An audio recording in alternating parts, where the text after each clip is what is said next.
He then fabricated charges against Thurian merchants, imprisoning and executing them to seize their wealth.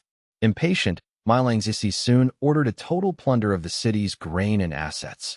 As the city wailed in despair, Amandalara's scouts watched from afar as Crotonian soldiers marched the Thurian populace out of the city. Soon, smoke billowed and flames engulfed the city. The scouts reported back to Lades. Lades was horrified and rowed across the Saraceno River to confirm the disaster. Thurii was a sea of fire. When I received the news, I was stunned. Croton was burning the city to retreat. While assists cursed Croton's brutality, I sat in deep thought, calculating the implications for Amandalara. Assists watched as I paced the hall, my expression peculiar. I suddenly asked, my voice trembling, if the Crotonian army leaves now, where will they be by dusk? Assists replied, with their heavy baggage, they won't be fast. They should reach Castiglione by dusk. Will Castiglione let them in? I pressed. Impossible. They just burned Thurii. I nodded. I ordered Lades to monitor the bridge and sent Izam's mountain scout squad to shadow the Crotonian army, demanding detailed reports on their camp and movements without being detected. Yes. Assist replied, sensing a major operation. Are you planning to attack them, Lord? That depends on whether they give us the chance, I sneered. Croton won't get away with these blood debts so easily. Hades will favor us. It is time to show our fangs. Beyond justice, I saw the destruction of Thurii as a high-stakes gamble to rapidly expand Amandalara's power. At the emergency Senate meeting, the elders were somber. While they hated Thurii's past selfishness, the sight of such total destruction evoked more pity than satisfaction. I declared, Croton's crimes must be punished. As Thurii's ally, we have a duty to avenge them and show Croton that the Cyberus plain is not theirs to plunder. I declare mobilization for war. The hall erupted in an uproar. Excellent. It's time to crush those damned Crotonians. Amyntas shouted excitedly. When Cornelius questioned the wisdom of attacking the numerically superior Crotonians, Amyntas retorted, You don't understand warfare, so stay out of it. I rebuked Amyntas and demanded an apology. I explained to the citizens, as Archon, I value your lives and won't risk an attack without certainty. The Crotonians are arrogant after their victory at Thurii, and their general, Manhwa, is even more so. They are exhausted, burdened by loot, and likely lax in their camp security. We will strike them in their sleep, just as we did when reclaiming Amandalara.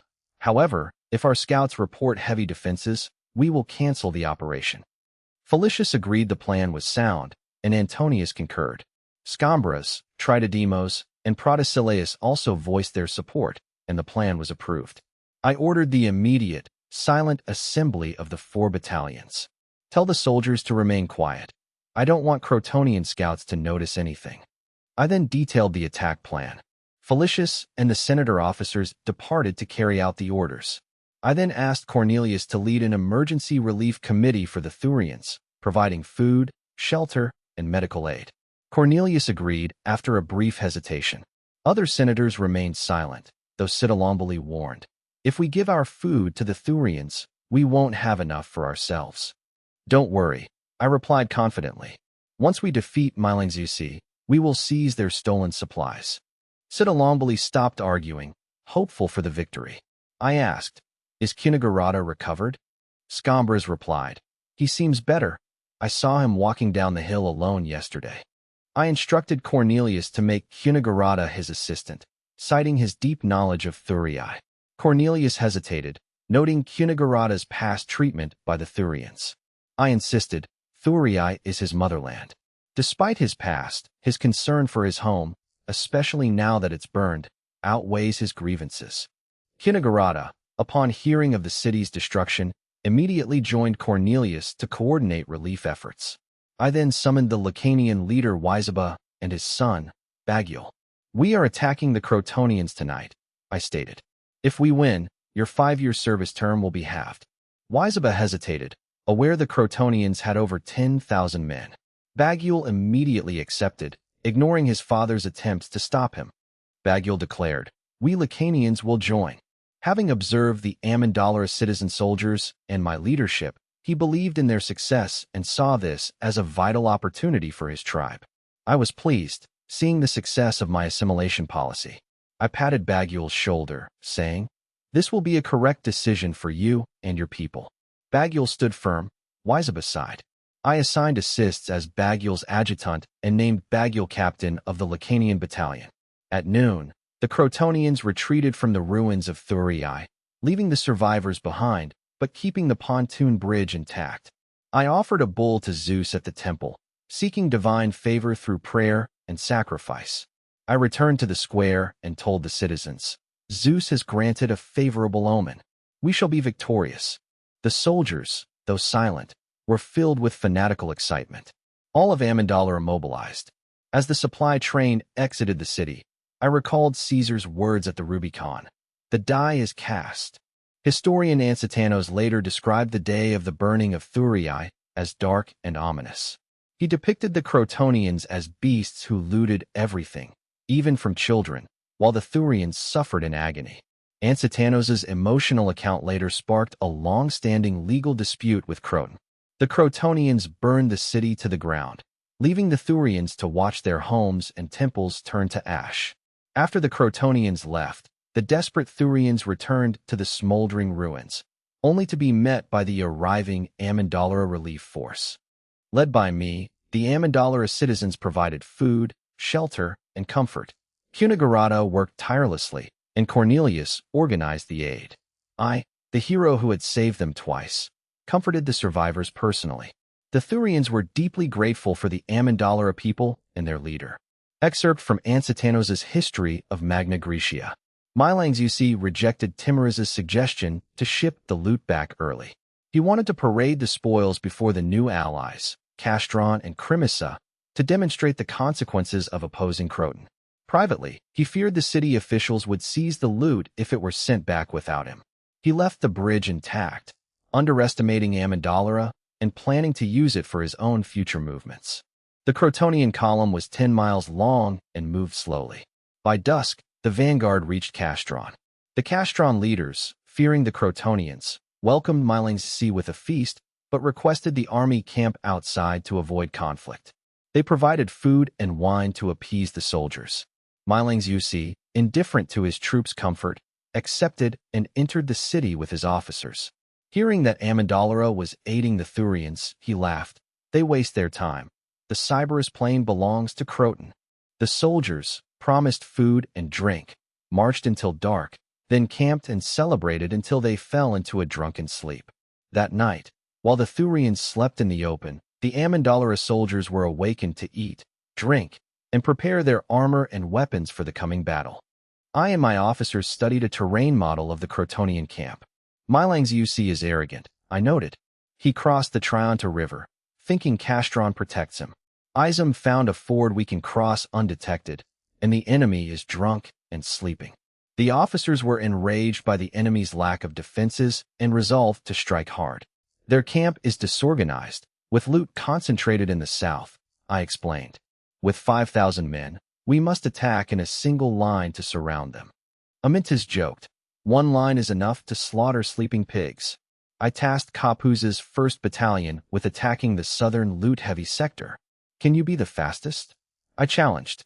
Kapuz vowed to succeed.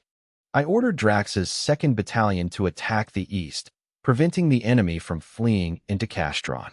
Drax accepted the challenge to outperform the 1st Battalion. I assigned Hieronymus's 3rd Battalion to the west. I then tasked Epitines and Zipite with leading the 7th Battalion's peltasts from the north. Epitines questioned if their numbers were sufficient. I signaled Bagul to join them. "Bagul's Lacanian battalion will join the northern attack under your command, Epitines," I ordered. Bagul agreed, despite his initial hesitation. I noted the strength of the peltasts and Lacanians, warning them to control their pace and maintain formation. Most importantly, I warned, absolute silence is required. Any soldier who breaks silence and jeopardizes this mission will be executed under military law. Bagul was secretly shocked and decided to consult assists upon returning on how to prevent his tribesmen from making mistakes. "Legate, are our archers and slingers not participating in this operation?" Alpins asked anxiously, noting their absence from the deployment plan. "You are essential," I smiled. "Alpins, Lead your men to ambush the road east of the camp leading to Castron. If anyone tries to reinforce from the city, inflict maximum casualties. Understood. Izum's intel suggests the Crotonian soldiers are celebrating outside and won't return to the city, leaving it poorly defended. As for the Crotonian officers carousing inside, they'll be too hungover to lift a weapon by dawn, I said, drawing knowing chuckles from the group. Deploy your companies along the attack line. But remember, there must be no gaps between platoons, companies, or cohorts. I stood, my voice firm. Tomorrow's dawn decides the fate of the Cyberus plain and our citizens. No horns, no shouting. Be ruthless, fierce, and fast. Strike them in their sleep and push toward the center. The faster we advance, the tighter our formation, forcing them to surrender. Brothers, the Crotonians are like a pot of porridge. Let's see which cohort eats fastest. The men stood in silence, their eyes burning with battle intent. The early summer night in southern Apennine was cool, lacking both moon and stars. Amandalara's 5,000-strong force departed in perfect order, led by the 1st Battalion. With only a few torches per company to light the way, the sound of their movement was masked by the river, insects, and distant wildlife. Crossing the floating bridges was the main challenge. The 1st Battalion, veterans of the Persian expedition, crossed smoothly, boosting the morale of those following. The 2nd Battalion crossed successfully. As the 3rd Battalion crossed, Arseniy struggled with the swaying bridge. Looking at the dark, deep water below, he began to lose his balance until a hand gripped his arm. Don't panic, look ahead, not at your feet, his squad leader, Kepis, commanded. Following this advice, Arseniy stabilized. Moments later, a splash and cries for help echoed behind him. Someone had fallen in. Don't look back, keep moving. Kepis ordered, his voice uncharacteristically calm. Arsenis reached the triangular land between the rivers. With the experience gained, the second bridge was much easier. Epitenes had paired Greeks with Lacanians to ensure the latter crossed safely, a tactic that proved effective. Once on the solid ground of the south bank, Arsenis asked, "What about the comrade who fell?"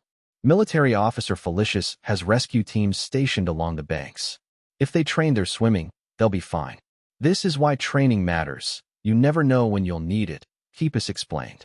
Arsenis nodded earnestly. 2 hours later, the army neared Castron. Extinguishing all torches, they waded across the Trionta River in 8-column formations. The water was shallow and the current gentle, posing no threat. The Crotonian camp was now close. Under the cover of darkness, the cohorts moved into position to rest. Officers scouted the camp to finalize attack coordinates against their maps. At first light, officers roused the men. Squad leaders gave final briefings. Veterans were fueled by the insult to Lord Diffusi, while new recruits were reminded to stay in formation and use their swords if their spears got stuck. Arsenis took his place in the line. Wearing his Corinthian helmet, he felt a strange connection to the thin, arc-shaped line of Amandalara soldiers stretching into the distance. They were less than 40 meters from the camp, which remained deathly silent. Arsenis felt a mix of excitement and regret, eager to test his growing skills against a waking enemy. Suddenly, screams erupted from the right. The 1st Battalion had begun the assault. "Advance," Kepis whispered. The men moved forward, their shields clicking together, their sandals leaving clear prints in the dew-soaked mud. Arsenis hesitated as he stood before several enemies sleeping outside their tents. "Do it," his comrade urged, plunging a spear into a soldier's throat. The man's eyes widened in agony, his face contorting as he tried to scream in vain. As the spear was withdrawn, blood sprayed out, waking another nearby soldier. "Don't hesitate," his comrade shouted again. Arsenis finally thrust his spear, piercing the second man's chest. His comrade nodded in approval. Encouraged, Arsenis suppressed his nausea and continued clearing the sleeping enemies. A tent blocked their path. Kepis signaled, and 10 soldiers thrust their spears through the fabric, silencing the screams within with a spray of blood. "Arsenis," Kepis called out. Arsenis ducked into the tent, quickly emerging to report. "For men inside. 2 are severely wounded, the others are dead. Ignore them, keep moving." Kepis waved his hand, ordering Arsenis to continue despite his nausea. As they advanced, They encountered dazed, half-naked, or unarmed enemies stumbling out of tents, still drunk and sleepy. When Arsenis' men began cutting them down, the survivors panicked, fleeing in a chaotic herd that reminded Arsenis of sheep chased by wolves. Colobus's family, once prosperous Crotonian farmers, had fallen into decline after his grandfather gambled their land on maritime trade, sailing between Saguntum, Massilia, Naples, and Croton. The business collapsed when his ships were lost in the Charybdis whirlpool. Colobus grew up destitute, possessing only the rights of a Crotonian citizen, the ability to vote and serve in the military. Empty. Having looted Thurii alongside Mylingzisi, Colobus hoped to sell his spoils, marry, and join the migration to the Sybaris plain, where he expected to secure a larger allotment of land. His dreams were shattered when he was trampled by panicked comrades stampeding out of the tent. "Watch it," he roared, only to hear shouts of enemy attack, leaving him bewildered. Still hungover and unsteady, Colobus grabbed a spear and stumbled outside. He saw disciplined hoplites systematically slaughtering his disorganized, unarmored companions. Terrified, he dropped his spear and fled. Driven by survival, he sprinted eastward toward Castron. He soon encountered others screaming, "The enemy is everywhere." Realizing the east was also blocked, he panicked. He wandered aimlessly through the camp, dodging stampeding pack animals, trapped in the tightening encirclement. I, stationed behind the second cohort, watched the battle unfold. Marcius held the legion's standard while Lades relayed reports from the cavalry. Reports flooded in. All cohorts were attacking successfully, meeting little resistance. I was stunned by the speed of the advance. Lades explained that the camp's perimeter was held by Thurii freemen and slaves who fled immediately, allowing the legions to bypass them. I praised Capuz's tactical decision as the cohorts shifted into double-line formations. Arsenis reported with excitement that the encirclement was rapidly closing. I, relieved, asked if Castron had reacted yet. "No," Lades replied. I joked that the enemy was oblivious, and Alpins would likely miss the fight entirely. The staff laughed. In reality, Castron's sentries had heard the distant screams, but dismissed them, assuming the Crotonians were merely celebrating. The captain of the guard, confident in their strategic position, assumed the noise was just drunken revelry. He sent a few scouts to investigate, but they were promptly wiped out by Alpins' archers in the woods.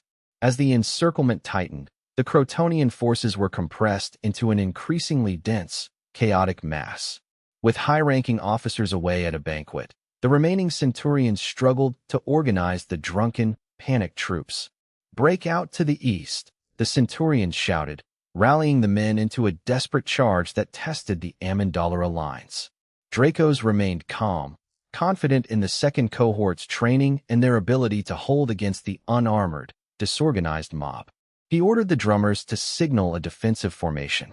Rhythmic drums and flags signaled the squads to halt and brace for impact. The Crotonian charge crashed against the second cohort's iron-like defensive wall.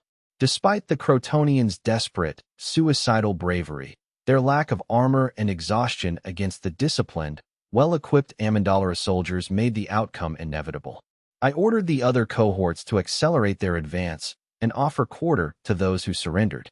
I dispatched Lades to bring Alpins' peltasts to support the second cohort while I moved to the front.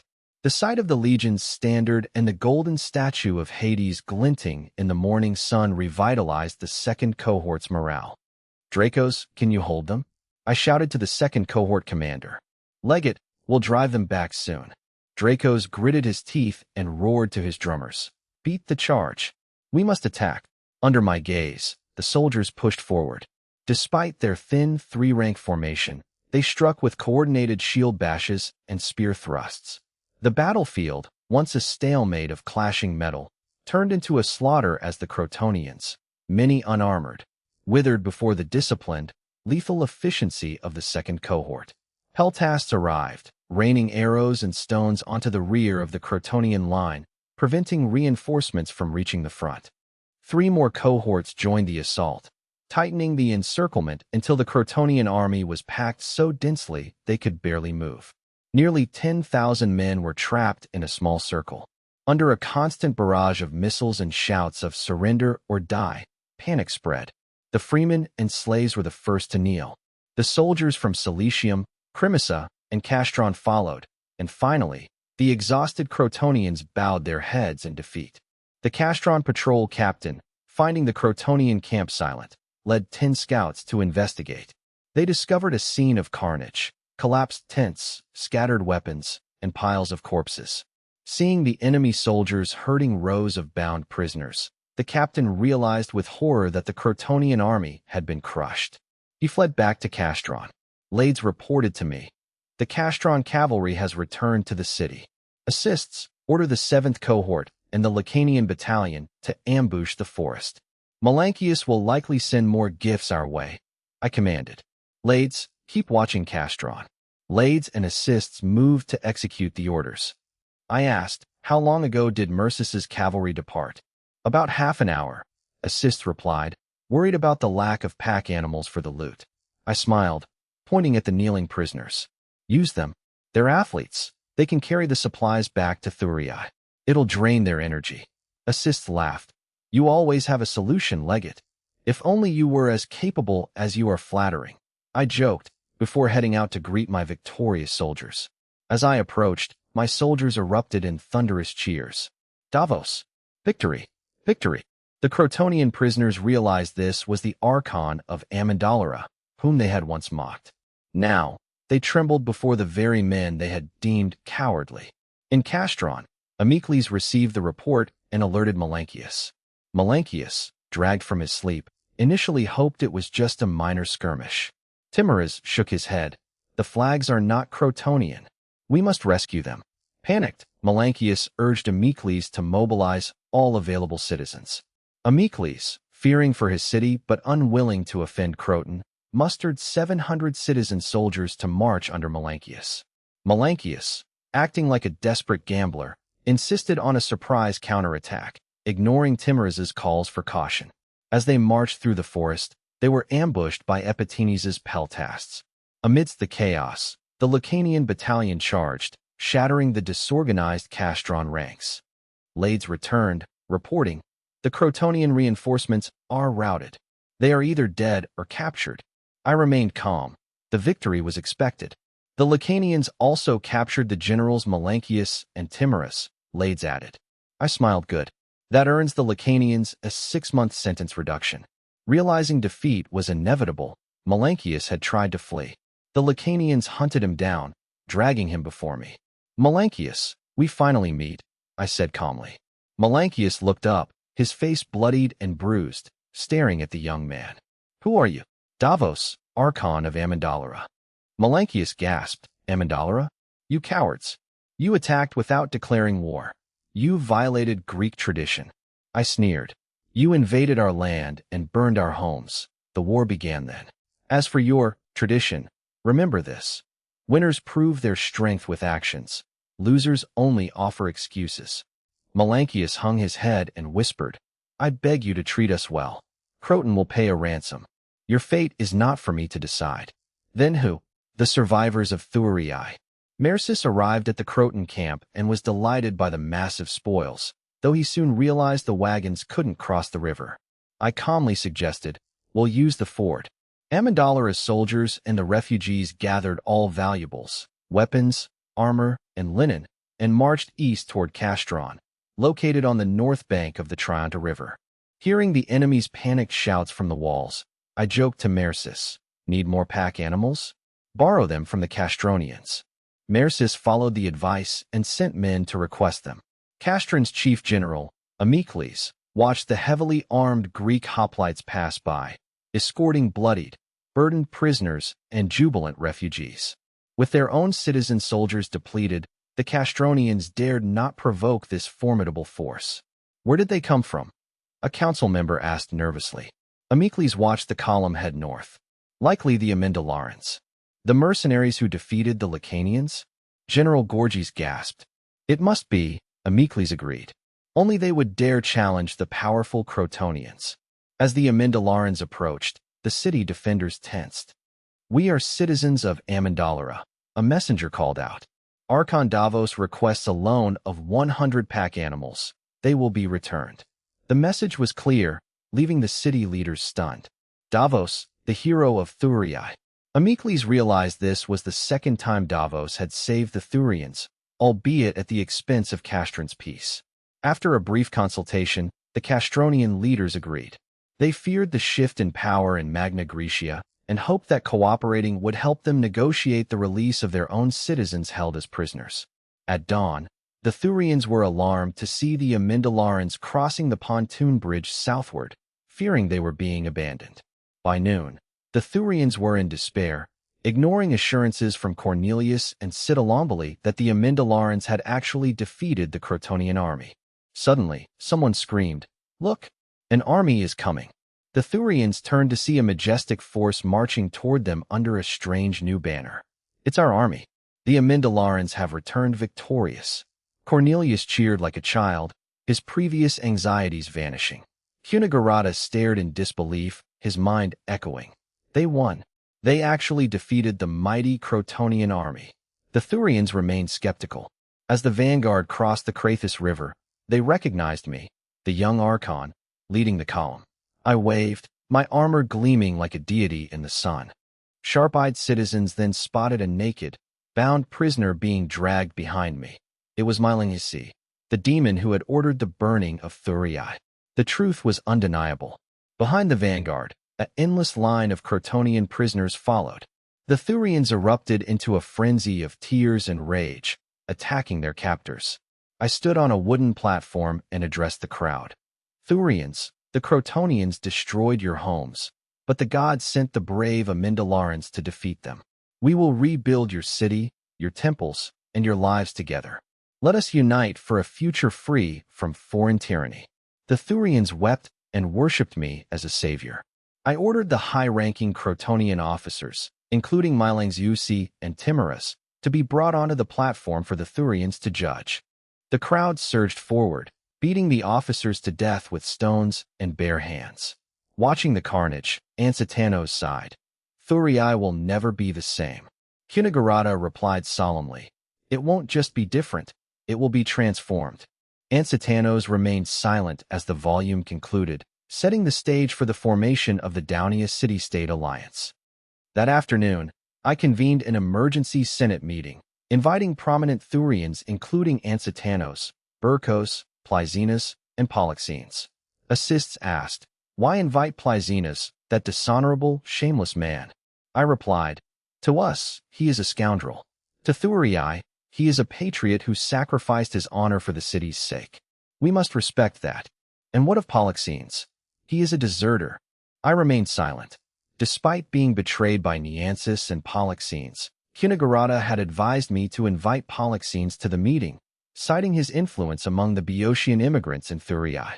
Plyzenas had been anxious and considering immigration since Amendalara rescued Thurii.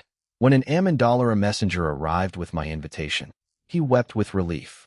Having been ostracized by his own people for his past hostility toward Amendalara, he felt deeply moved by my recognition. This invitation signaled Amendalara's willingness to let bygones be bygones, calming many Thurians who had previously opposed them. The meeting was held on the grass, guarded by soldiers. I proposed the Thurii-Amendalara alliance, sharing a single Archon and Senate. I invited the Thurians present, including Cunegurata, to join this new Senate. I had already cleared this with the Amendalara elders. For the vulnerable Thurians, dependent on Amendalara's protection, gaining seats in the Senate was an offer they couldn't refuse. News of the alliance spread, and the Thurian populace cheered. They could now accept Amendalara's protection and aid without fear of betrayal or abandonment. They were finally one family. Hearing the cheers, the new Thurian senators shed their remaining reservations. I then declared that Amendalara's laws, rights, and obligations would now apply to all citizens of the new alliance. The proposal passed with a large majority, despite minor objections from a few senators regarding the 1% land tax. I then fulfilled my promise. Slaves who fought the Lacanian coalition were granted freedom. Freemen who fought but did not defect to Croton were granted reserve citizenship. And the leaders of the rebellion that led to Thurii's fall were to be executed by the people. This passed unanimously. The destruction of Thurii had forced the people to realize that their own broken promises and mistreatment of the lower classes were the root causes of their disaster. Plyzenas looked embarrassed, but I tasked him with executing these measures, giving him a chance to redeem his reputation. Few freemen or slaves actually met the criteria for rewards, as most had participated in the rebellion or fled. However, for those remaining in the ruins, this was a beacon of hope, proving their new Archon for life was a man of his word. By stabilizing the freemen and slaves, I secured Thurii's internal stability, as they significantly outnumbered the original citizens. The Senate meeting was highly efficient. Kunigurata was elected city magistrate of Thurii with unanimous support from Thurian senators, who recognized that Amendalara would dominate future politics and needed a mediator. Beyond the city magistrate, all other public offices were shared between the two cities, with deputies assigned as needed. A Thurii Reconstruction Committee was established, led by me with the two city magistrates, Cornelius and Kunigurata, as my deputies.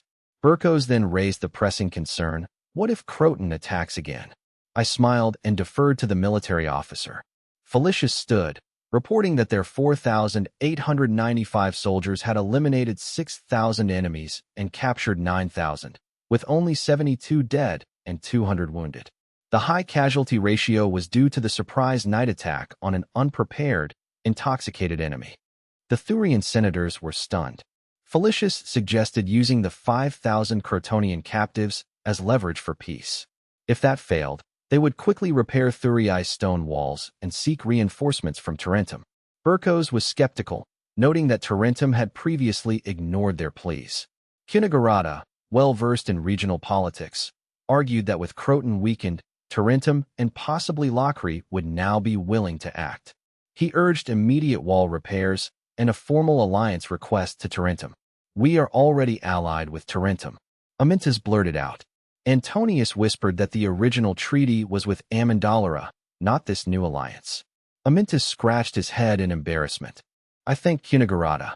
While I didn't strictly need Tarentum's aid, I needed to gauge their reaction to the sudden rise of this powerful new alliance.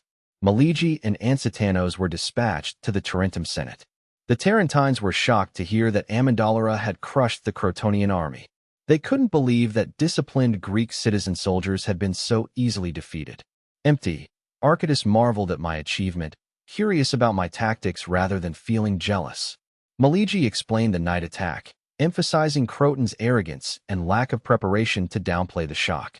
The Tarentine senators were nonetheless awestruck, realizing my military genius was no fluke. They began treating the Amendalara envoys with newfound caution. Eumakas, one of the Archons, asked if they had come merely to boast. Maligi bowed, expressing respect for Tarentum's past aid, and explained that the new alliance required a renegotiation of their treaty. The Senate erupted in an uproar. One senator accused Amendalara of using force to annex Thurii, just as they had allegedly seized Amendalara.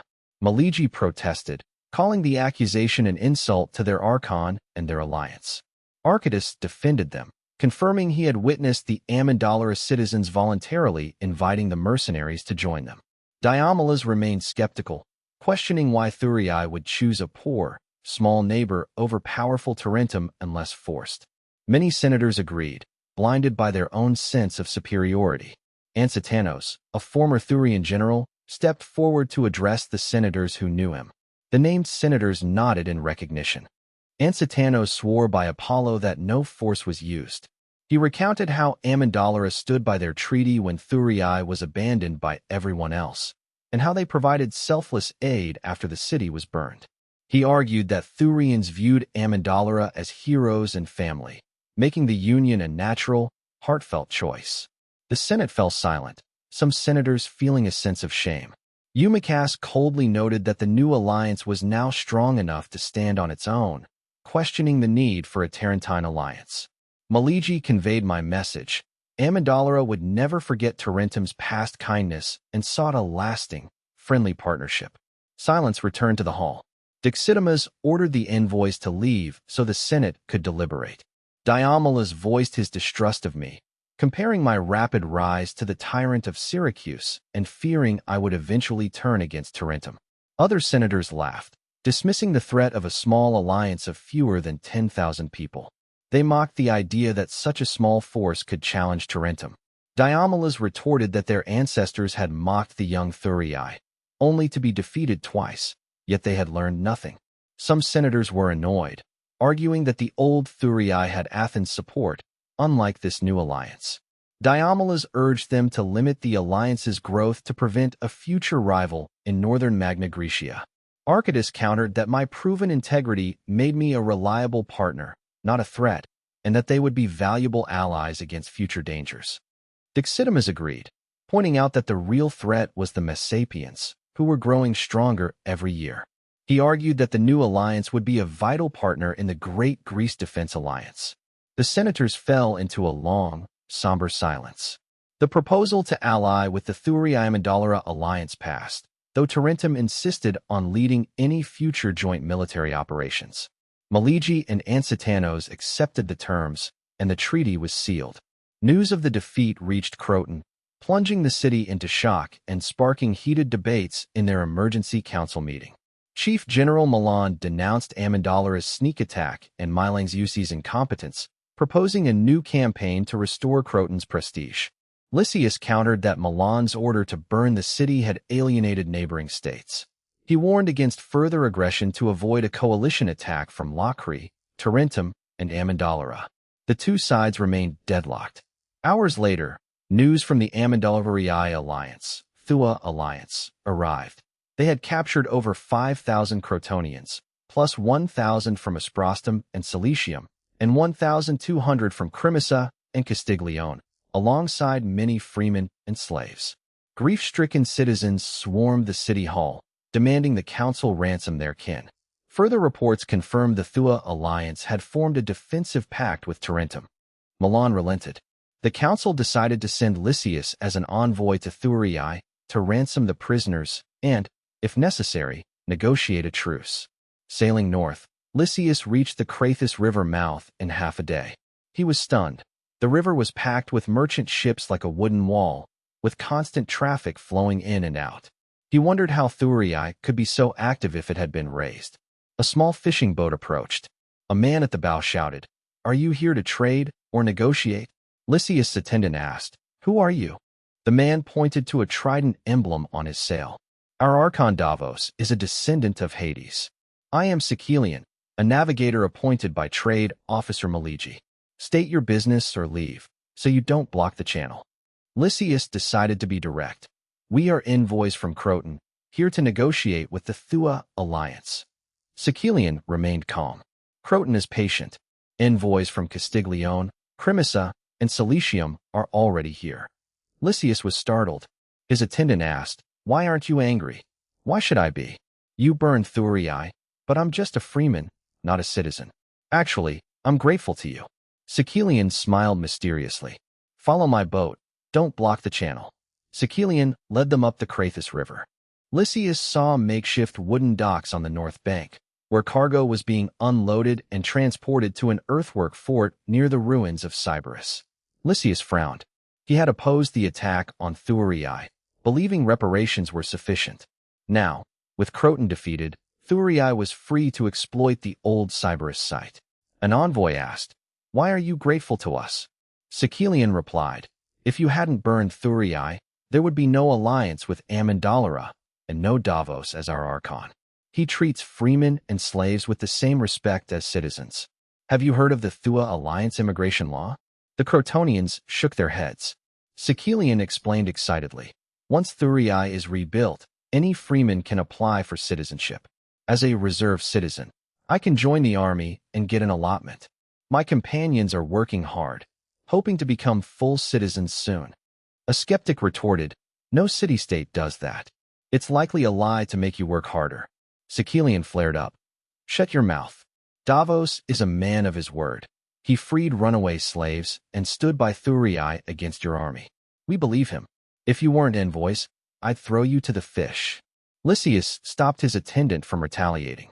Secilian spat into the water, ignoring them. Lysias pondered. Thurii had few citizens, while Croton had over 30,000. Yet, If the Thua alliance could mobilize thousands of loyal freemen and slaves, they were a threat. He doubted, however, that these diverse newcomers would be as loyal as native citizens. He remained deeply skeptical. As they approached the city walls, Lysias noted the missing iron chain that once blocked the river, likely destroyed during the chaos. He felt a pang of pity for Mylang's who had been brutally killed by the Thurii mob. Sekelian docked at Thurii and reported to the guards. A disciplined patrol approached. An attendant urged Lysias to disembark. Lysias surveyed the port.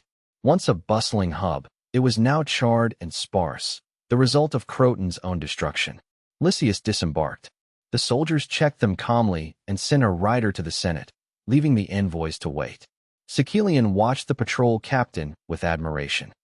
"I will be like him one day," Sekelian declared, full of hope. "Cast off, we're heading to the river mouth." Lysias scrutinized the patrol captain and asked, "Are you citizens of Amandalera?" The captain glanced at him and replied, "No, we are citizens of the Thua alliance." "My apologies," Lysias asked politely. "May I inquire about the status of the captured Crotonian soldiers?" "Their location is a military secret," the captain said sternly. "But they are well treated. Lord Diffusi has even provided hospital care for the wounded. However, if your negotiations fail, their fate may worsen. The Thurii elders in the Senate are strongly advocating for them to be sent to the mines." Lysias was shocked. Mining meant a death sentence. He recalled the thousands of Athenians sent to the stone quarries of Syracuse who perished within years. He felt a surge of anxiety. A soldier returned on horseback and whispered to the captain, "Take the long route." The captain nodded and told the Crotonian envoys, "The Senate has agreed to meet you. Let us depart." Passing through the ruined harbor into the city, the envoys were stunned. Unlike the quiet port, the city was a hive of activity. Men, women, and children were clearing debris, tamping earth, and laying foundations. The entire city of Thurii had become a massive construction site, with people working with such focused intensity that they barely glanced at the passing envoys. Despite the thousands working, the chaos was organized. Lysias noted men with red ribbons coordinating the efforts, led by a thin, elderly man who constantly consulted blueprints. "Who is he?" an envoy asked. "Hippodamus's disciple, little Heraclides," the captain replied. After building warehouses and inns in Amandalera, Heraclides had volunteered to design and oversee the reconstruction of Thurii. Diffusi had gladly agreed, providing his own requirements for the new city. Having lived in Thurii for 20 years, Heraclides felt a deep connection to the city. He knew every slope and riverbank by heart and had stayed up all night to complete the new design. Diffusi was impressed. Heraclides' tireless supervision and passion for the work had infected the citizens, accelerating the reconstruction progress. The Crotonian envoys, unaware of the architect's prestige, offered a polite acknowledgement and looked elsewhere. Lysias asked casually, "There must be over 40,000 people working here. Surely Thurii doesn't have that many? Are the Amendalarans helping?" "Some, but mostly freemen and slaves," the captain replied. "You wonder why they work so hard?" Beyond the prospect of citizenship, Lord Diffusi passed a temporary decree allowing Thurii widows to marry freemen, provided they consent. "What?" Lysias was stunned. Thurii lost over 10,000 citizens in the Lacanian Wars, leaving the city full of widows, the captain said with a smirk. "These freemen work themselves to the bone to impress the women. Success means marriage and becoming a reserve citizen with a home. They are lucky to have such beautiful, cultured women to choose from." "Don't complain, Captain. Your wife is a famous Persian beauty," a soldier interjected. The captain laughed. "True. She is the most beautiful woman in Amandalera, aside from Lord Diffusi's wife." Another soldier boasted about his Lacanian wife, claiming Greek women couldn't compare. The soldiers began a crude debate about whose wife was more attractive, which Lysias ignored. To a traditional aristocrat like Lysias, these decrees were heresy, impossible in a city like Croton with its entrenched clans. Yet, he realized these measures were brilliant for rapidly restoring the strength of a city that was now a mortal enemy of Croton. Worried, Lysias watched soldiers training on the way to the camp. They were engaged in a mock battle using padded spears and wooden shields, forcing opponents back across a white line. The losers were punished with frog jumps. The scene was fierce and realistic. Several soldiers were wounded and sent for treatment, yet the others remained eager to fight, showcasing their intense combat spirit. An envoy asked, "Is this how you train?" The captain chuckled. "We train every 5 days from dawn to dusk. This is just one of the less intense drills." The Crotonians exchanged glances, realizing the Thua alliance's training far exceeded that of their own citizen soldiers. Lysias doubted the captain's full honesty, but it was clear the Amandalara troops were disciplined and battle-hardened, explaining their easy victory over Croton. Upon reaching the camp, the envoys waited outside the central tent while the captain went to report. A man exited the tent, and Lysias felt a sudden, nagging sense of familiarity. The man froze upon seeing Lysias, then offered a calm smile and walked away. As Lysias struggled to place the face, the captain returned. "The Archon will see you now." Lysias entered the tent. Outside the camp, the captain's stern expression vanished into a grin. "How was I, brothers?" "Captain Oliverus, you were perfect. You were like a completely different person," a soldier praised. "That joke about women was beneath you," another soldier remarked, criticizing his comrade. "What?" Oliverus glared, snapping. "Xenodimus, your lack of focus today warrants punishment." "Come on, Captain, you're just retaliating," Xenodimus groaned. Oliverus chuckled. "Let's go, brothers. Back to patrolling the city to discipline those freemen fighting over women." "Yes, Captain." The squad marched toward Thurii, laughing. Inside the tent, I sat at a long table flanked by others, including the former chief general of Thurii, Cunigarata, and a non-Greek man. Lysias recognized me as the Archon of Amandalara. Cunigarata whispered an introduction to me. I studied Lysias, a handsome, refined middle-aged man from Croton. Despite the decline of conservatism in Croton, Lysias had been re-elected general for 10 years, proving he was no simple opponent. "I am Lysias, representing Croton to negotiate with the Thua alliance," he announced. "Welcome, General," I said, gesturing to a seat. "We are busy rebuilding Thurii and meeting envoys. State your demands directly." Caught off guard, Lysias recovered and stated firmly, "Croton demands the release of all prisoners. In exchange, we will cease hostilities and achieve peace." I laughed scornfully. "You kill our citizens, burn our city, and loot our supplies, yet you expect us to release the culprits for nothing? Are you naive or shameless?" Lysias frowned. "Lord Diffusi, remember, Croton did not start this war. I won't debate history. You may leave." I dismissed him with a wave. Stunned by the blunt rejection, Lysias flared up. "Archon, do you not fear war? We can raise 30,000 men and won't repeat our past mistakes." I stood firm. "I don't fear war. We will execute the prisoners as sacrifices to the gods, then defend our walls to the death. Our people will not surrender. If the young fall, the old fight. If the old fall, the women fight. We will retreat from Thurii to Amandalara, then to Heraclea, fighting until the last enemy is gone." Inspired, Cunigarata blurted out, "Exactly. That is the Thua alliance's creed." Shaken by their resolve, Lysias realized this new alliance was far from soft, and that war would be a grave mistake. As he tried to soften his tone, I ordered, "Cunigarata, recall the Lacri envoy. We must resume negotiations with him." The Lacri envoy. Lysias realized it was Metrophenes, whom he had failed to recognize earlier. "Archon, state your terms," Lysias conceded. I signaled Cunigarata to wait. Maligi spoke up. "First, Croton must pay 2,000 talent to compensate for the destruction of Thurii. Second, prisoners may be ransomed for 500 drachma each, provided they serve 1 year of labor in Thurii to atone for their crimes. Third, Croton must allow Crimissa and Castron to join the Thua alliance. Fourth, a 5-year non-aggression pact." Lysias shook his head. "These demands are impossible." A long, grueling negotiation ensued. I left the task to Maligi and moved to another tent. There, I met Amicles from Castron. As chief general, Amicles' presence signaled a shift. "I have heard the Archon of Amandalara is a hero favored by Hades. Seeing you now, it is true." I smiled. "What brings you to Thurii, General?" Amicles spoke emotionally of the shared roots between Thurii, Amandalera, and Castron. He explained that Castron had been forced into the Crotonian alliance after the fall of Cyberus and was coerced into joining the recent attack. Neutrality is difficult, I interrupted. Why not join us? If our peace talks with Croton succeed, they won't interfere. We will release your prisoners unconditionally, respect your autonomy, and demand no tribute, provided you agree to 2 conditions. What conditions? Amicles asked, intrigued. I smiled.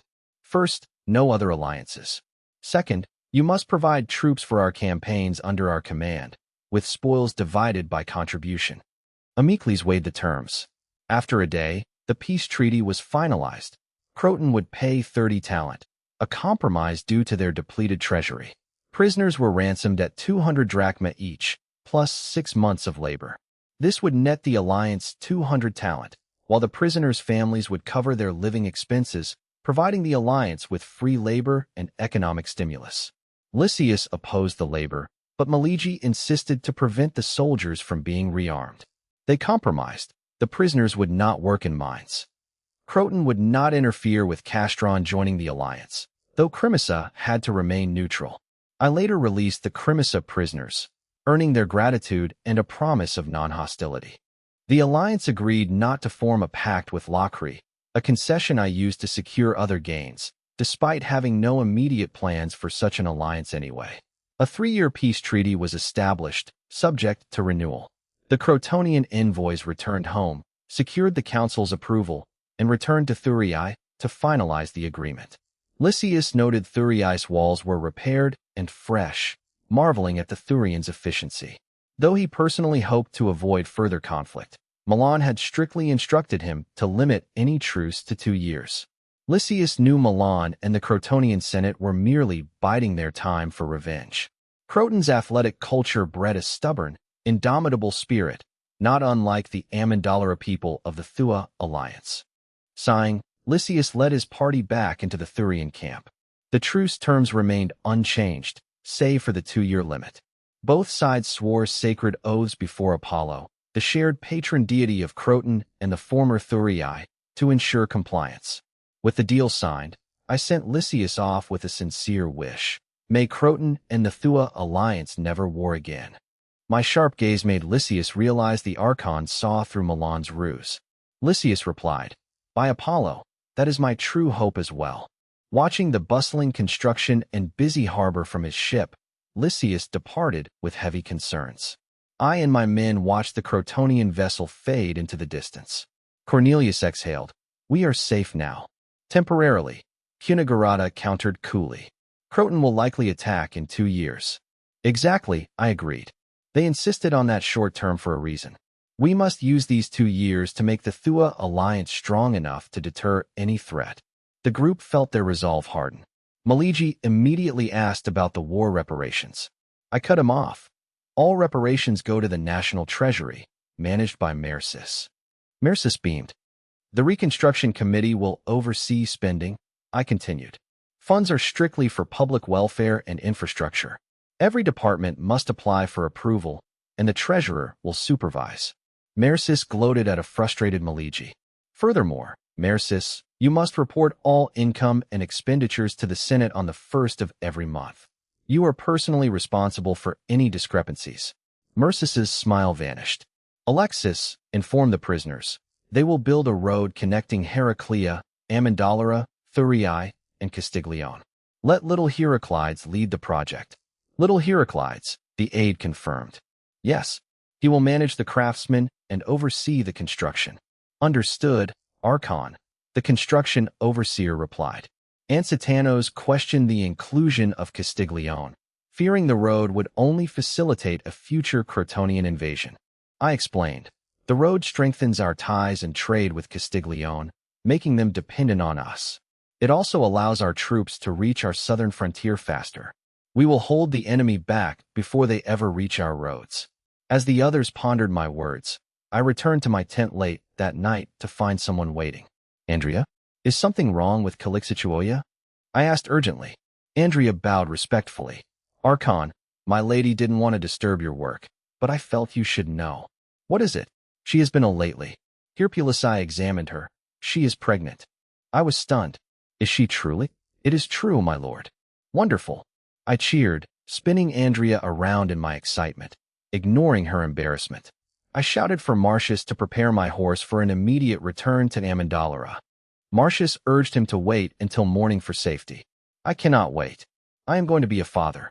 I must go now. I insisted. Congratulations, my lord. It is a gift from Hera. We will escort you. Good. As they galloped out, the noise woke the camp. The Archon's wife is pregnant. The word spread, turning the quiet night into a scene of celebration. I rushed into my home and climbed the stairs, spotting a small head peeking out. Cynthia. I scooped up my daughter and kissed her. Why are you still awake? You woke me up, she pouted. I laughed, stroking her hair. Where is your brother? Sleeping inside. And your mother? Cynthia pointed toward the master bedroom. I set her down and headed toward the bedroom.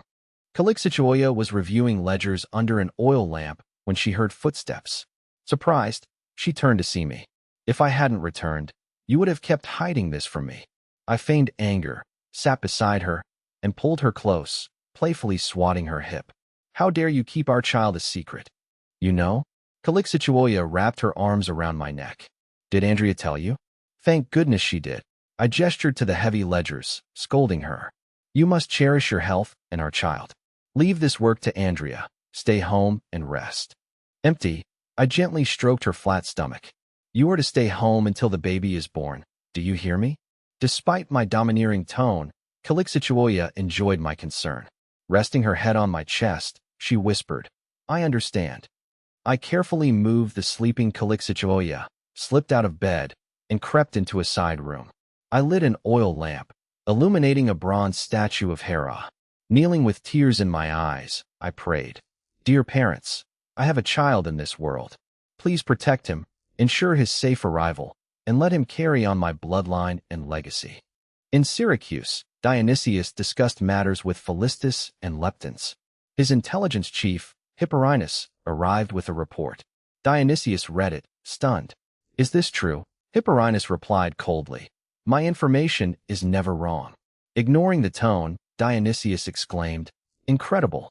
That young mercenary leader won again, defeating Croton, which has long plagued the Locrians. It was merely a sneak attack, Leptins remarked, unimpressed by the tactics. Brother, victory is victory, regardless of the method, Dionysius countered. To win twice against superior numbers proves he is a formidable commander. What a pity.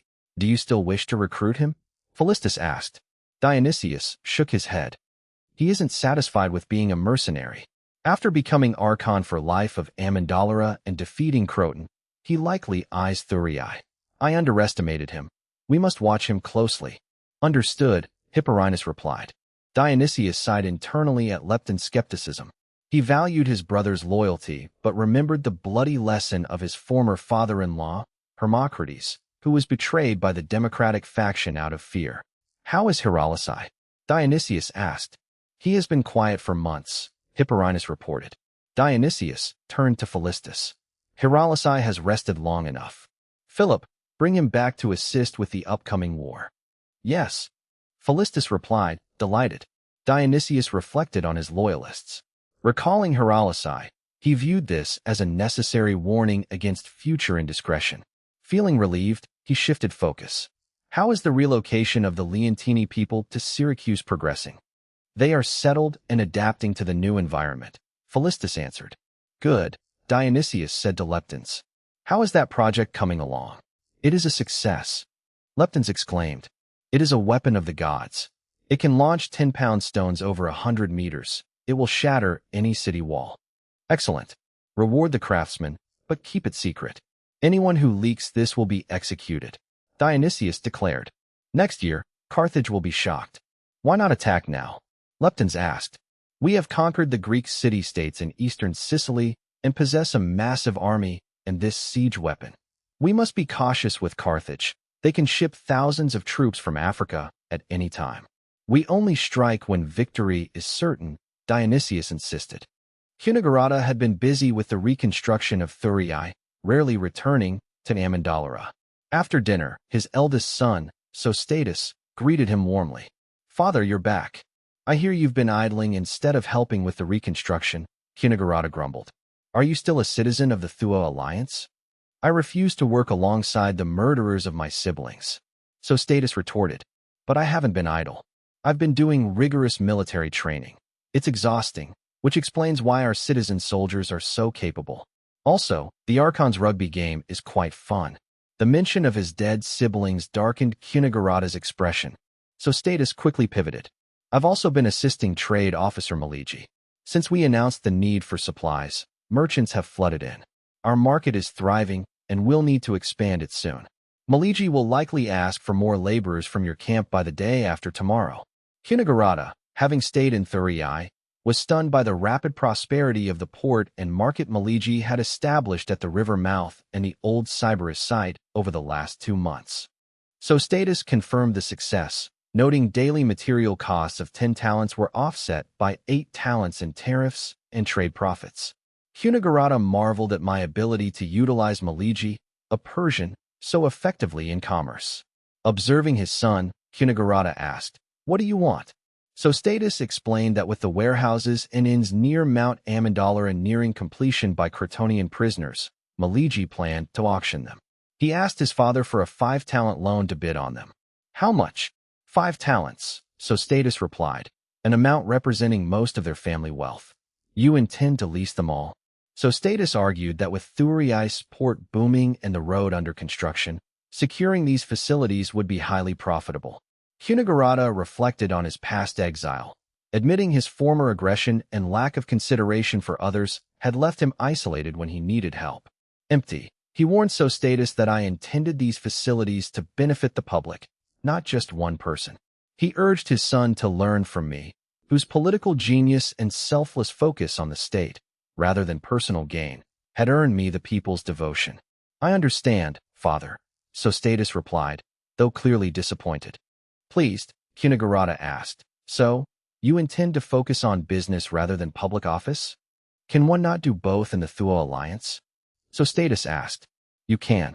If you enjoy the market, apply to be a tax collector under Maliji, provided you pass the test. So Status scoffed at the idea of a test, confident in his arithmetic skills. Hinagurata revealed that the upcoming public office law would allow all citizens to hold office and receive pay, like Athens. So Status exclaimed, different, Hinagurata replied, privately marveling at my bold, visionary leadership that would surely deepen the people's loyalty. 3 months after the peace treaty with Croton, the road from the Sini River ferry to Thurii was completed, earning the Lacanians a 6-month reduction in labor. The Lacanians now had only 18 months of labor remaining, though they continued working on the road to Castiglione alongside Crotonian prisoners. The new, sturdy road significantly improved travel efficiency, reducing transit time by 2/5, especially for heavy carts. Progress accelerated as laborers gained experience. I insisted on flat bridges rather than arches or pontoons to facilitate heavy cargo transport across 4 rivers. Little Heraclides designed the bridges, consulting experts and Pythagoreans. I approved the plans but ordered that citizen soldiers, not prisoners, perform the construction. I also mandated that soldiers participate in roadwork during training days to master engineering skills for future campaigns. Under Little Heraclides' direction, soldiers built a 15-meter-long, 9-meter-wide flat bridge over the Burano River in 7 days using a sturdy, pile-driven design. Subsequent bridges were completed even faster, with the third taking only 2 days. I praised the work and ordered the construction methods to be codified into the Thuo Alliance military law. Little Heraclides faced a new challenge, bridging the deeper, 20-meter-wide Crathis River. I encouraged him, promising that if he mastered bridge building, eventually including stone bridges for warships, he would be remembered as a master architect. The pressure and ambition fueled Little Heraclides. Meanwhile, Thurei's reconstruction saw thousands of freemen flooding the census office, overwhelming Raphius. The Senate met to discuss building a grand plaza for assemblies and military musters. Cornelius, now experienced as a magistrate, supported the plaza, noting that the number of formal citizens would soon exceed 10,000. However, he questioned the need for a 600-seat Senate hall when they had fewer than 50 members, citing wasted resources and poor acoustics. Several senators agreed. I stood, commanding immediate attention. The senators, still in awe of their savior, listened intently. I argued that the new Thurii must be a model of beauty and order for the Greek world. I insisted that the Senate Hall must reflect the city's grandeur, or the citizens would mock the mismatch between their beautiful city and its humble, ugly seat of power. The senators chuckled, nodding in agreement with my logic. Someone interjected, "Archon, we could build a finer assembly hall, but is such a massive size truly necessary?" I recognized Polixenes, a man I had met once before. "I propose a 600-seat hall for the future. The Amandalara elders know our Senate grew from 20 to 50 in 6 months. As we integrate new city-states and tribes, like the Wysaba or Castron, we must incorporate their elites to ensure stability and shared interests." Knowing my plans for Lucania and witnessing my success against Croton and the merger with Thurii, the Amandalara elders no longer questioned me. The Thurii elders were stunned by the scale of my ambition. Burkos stared in amazement. He had recruited me as a mere mercenary leader, never imagining this young man would aim to reshape the political landscape of Magna Graecia by merging so many city-states. The Thurii citizens whispered among themselves, some even asking, "Who are the Wysaba?" Though some were skeptical or excited, most remained silent, grateful for the rebirth I had brought to Thurii and unwilling to oppose me yet. Polixenes asked, "Surely there must be a limit to the Senate's expansion?" 600 seats. I replied firmly. "By the time we fill them, the alliance will have evolved, and we shall have new laws and a new hall." Jealous of my confidence, Polixenes couldn't resist a jab. "I fear I shall not live to see that day." The room fell silent, the atmosphere shifting instantly. I locked eyes with him. "Lord Polixenes, I believe you will." Polixenes broke into a cold sweat, crushed by the invisible pressure of my gaze. He lowered his head, silenced. Hunigarata quickly shifted the topic. "Archon, since the Senate is a lifetime appointment, how will our own citizens earn their place?" "That is outside the scope of the hall, but I will answer," I said. "Our current 1-year term for public office is inefficient. Take Amintas as construction overseer." Amintas shouted, "I have no interest in architecture." The room erupted in laughter. I smiled. "Exactly. By the time he learns the job, his term ends.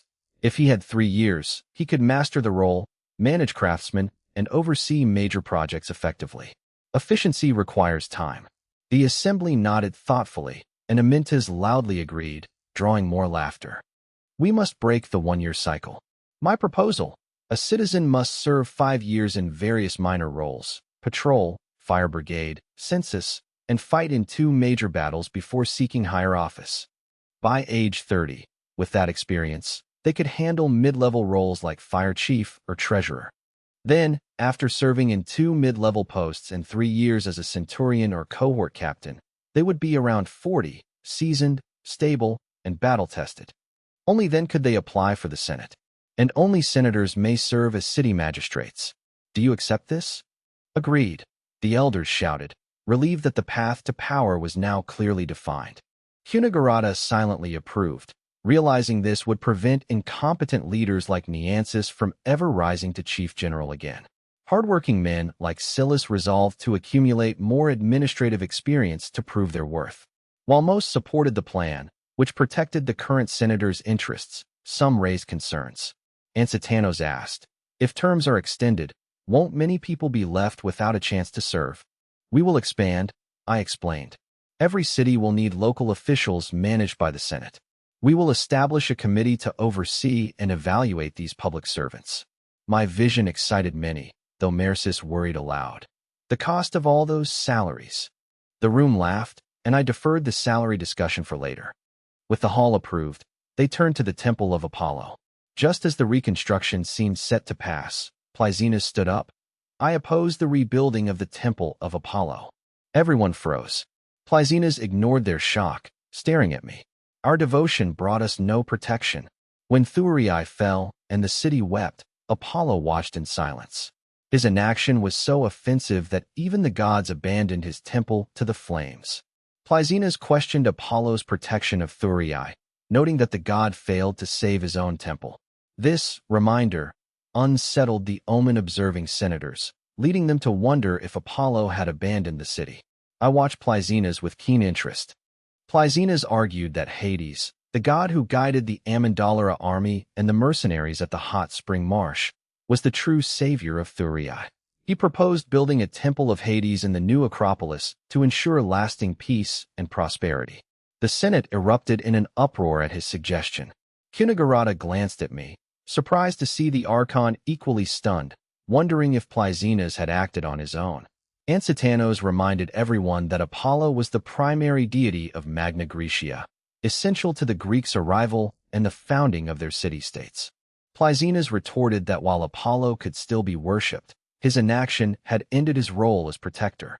He insisted the city needed a new, powerful god to guarantee security in these chaotic times. Polixenes stood to object, noting that no Greek city-state openly worshipped Hades as a protector because the god of the underworld was feared and associated with death. Empty, Plyzenas countered that Hades also ruled the Elysian Fields, a paradise for the dead, and controlled subterranean wealth, promising prosperity for the Alliance's mines. He argued that Hades' terrifying nature was only directed at enemies. Amyntas cheered, "I love Hades." Others echoed their support, claiming the god had already brought them victory. Some noted that since I was a descendant of the underworld god, the Alliance would be further blessed. The former mercenary senators voiced strong support, silencing Polixenes and the opposition. I, impressed by Plyzenas' unexpected initiative, realized the political potential of this move. I stood, focusing the room's attention. I praised Hades as a god who could bring victory, security, and moral guidance to the people. I explained that Hades' role as a judge would encourage virtue. The good would reach Elysium, while the wicked would face punishment in the underworld. This would foster better social order and morality within the Alliance. Ephor Antonius immediately agreed, noting it would make his administrative duties easier. I proposed a dual temple design, a bright main hall depicting the joys of Elysium and a dark secondary hall representing the underworld's justice. I also suggested a hall of heroes within the main temple to honor fallen citizens. Moved by my vision, the Senate voted to build the Temple of Hades. I then successfully proposed that Plyzenas oversee the construction. Entrusting the project to Plyzenas rewarded his initiative and ensured he would dedicate his full effort to the construction. After the meeting, I advised Plyzenas to coordinate closely with Little Heraclides. The next agenda item was the redistribution of Thurian land, as most original landowners had perished during the purge. To ensure fairness, the Senate redistributed land into 5-acre allotments. Most citizens were satisfied, but Polixenes protested, demanding more based on his former vast holdings. Others like Oriphis and Massasakis watched the confrontation with interest. I prompted Burkos to publicly accept the new allotment, setting a precedent.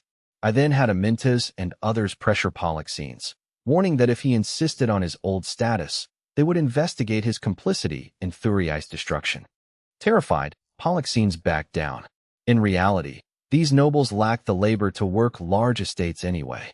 The bill passed, and the allotments for Amyndala's citizens were also finalized. With vast, fertile land remaining in the Sybaris plain, the Senate sought to maximize its use. I enacted the land lease law, allowing reserve citizens to lease up to 5 acres of public land for a 10% tax. I rejected Mercis's suggestion of a 20% tax, arguing that lower rates would incentivize more freemen to join the alliance. The Senate also decreed that diligent farmers could transition to formal citizens after completing their reserve period.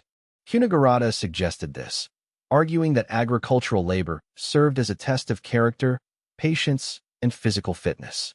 The Senate agreed, and this became a standard practice for all reserve citizens. To manage the distribution and cultivation of these lands, I proposed the creation of the Office of Agricultural Officer. The proposal was passed, and Burkos was appointed to the position. Military officer Felicius faced a heavy burden. With only 3 months until the Croton captives were released, the Thua Alliance had to train its reserve citizens to ensure they could defend the city if Croton reneged on the treaty. Felicius ordered more Triarii to serve as instructors in the recruit camps. I then proposed a daily wage of 2 to 3 obols for low-level public officials to subsidize their living expenses. Mercis stood up, agitated. He argued that since every citizen had land and paid only 1% tax, public service should be an unpaid honor. He calculated that paying 200 low-level officials would cost 1 talent per month, a massive drain on the treasury, unlike Athens, which had the laurium silver mines to fund such expenditures. I calmed him and asked how many bookkeepers he employed. Mercis replied, 5, all reserve citizens. I asked if they worked in the treasury daily. Mercis admitted they previously only worked when needed, spending the rest of their time farming leased land. I asked about their current status. Mercis explained that with the growth of the Thurii market and port, they now work daily, shuttling between the treasury, market, and port. When I asked if they still had time to farm or how they survived, Mercis hesitated. Mercis confessed he had been providing them with rations and supplies from the Alliance's stores. He insisted it was all recorded. I asked if those supplies were accounted for as currency. Mercis confirmed they were. I smiled, noting that Mercis had already recognized the necessity of paying these officials before the law was even passed. The Senate erupted in laughter, leaving Mercis speechless. I pressed on, noting these bookkeepers were former slaves who followed them from Persia. With the land lease law pending, other reserve citizens would soon prosper, while these loyal officials remained dependent on charity. I asked if they or their families would continue to view their service as an honor under such conditions. Mercis suggested using formal citizens instead. I countered, asking if Mercis assumed citizens could work for free because their slaves handled their land. Mercis nodded. I asked Cornelius if the average citizen family had enough labor to spare. Cornelius replied that most families had only one slave, and many had none, requiring the citizens themselves to work. I argued that public service would become a burden if it reduced a family's income. The Alliance relied on scribes, firefighters, sentries, and market officials. They must be rewarded to ensure their dedication. I clarified that senators would remain unpaid to avoid corruption, a distinction that resonated with the assembly. The senators cheered in agreement. I consoled the discouraged Mercis, promising that paying officials would actually increase tax revenue. Mercis looked up, surprised. I explained that when citizens had money, they would spend it on goods, stimulating the market and increasing tax collection. Mercis noted that foreigners currently captured most of that trade. I agreed, signaling Maligi to explain their progress in local production.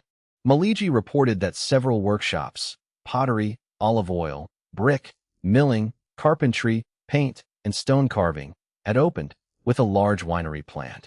Cunegurata identified the winery owner as Orifice, whose family was famous throughout Magna Graecia. Orifice thanked me and the Kristoia Bank for the loans that made his business revival possible. Cunegurata suggested high tariffs on foreign goods to protect these nascent local industries.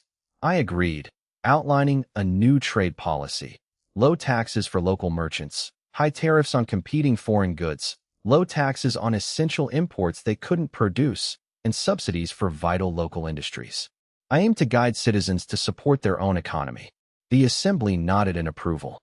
I concluded that money must circulate to generate profit, enrich the citizens, and fill the national treasury. The senators, led by Cunegurata and Cornelius, expressed strong support, some even applauding. Theos, a Corinthian merchant in the bustling Thurii market, overheard citizens excitedly discussing the new public office law and the prospect of receiving daily wages for their service. Zeus above, is the Thua Alliance trying to emulate Athens? Do they even possess such wealth? Theos, a Corinthian, felt a pang of jealousy despite his skepticism.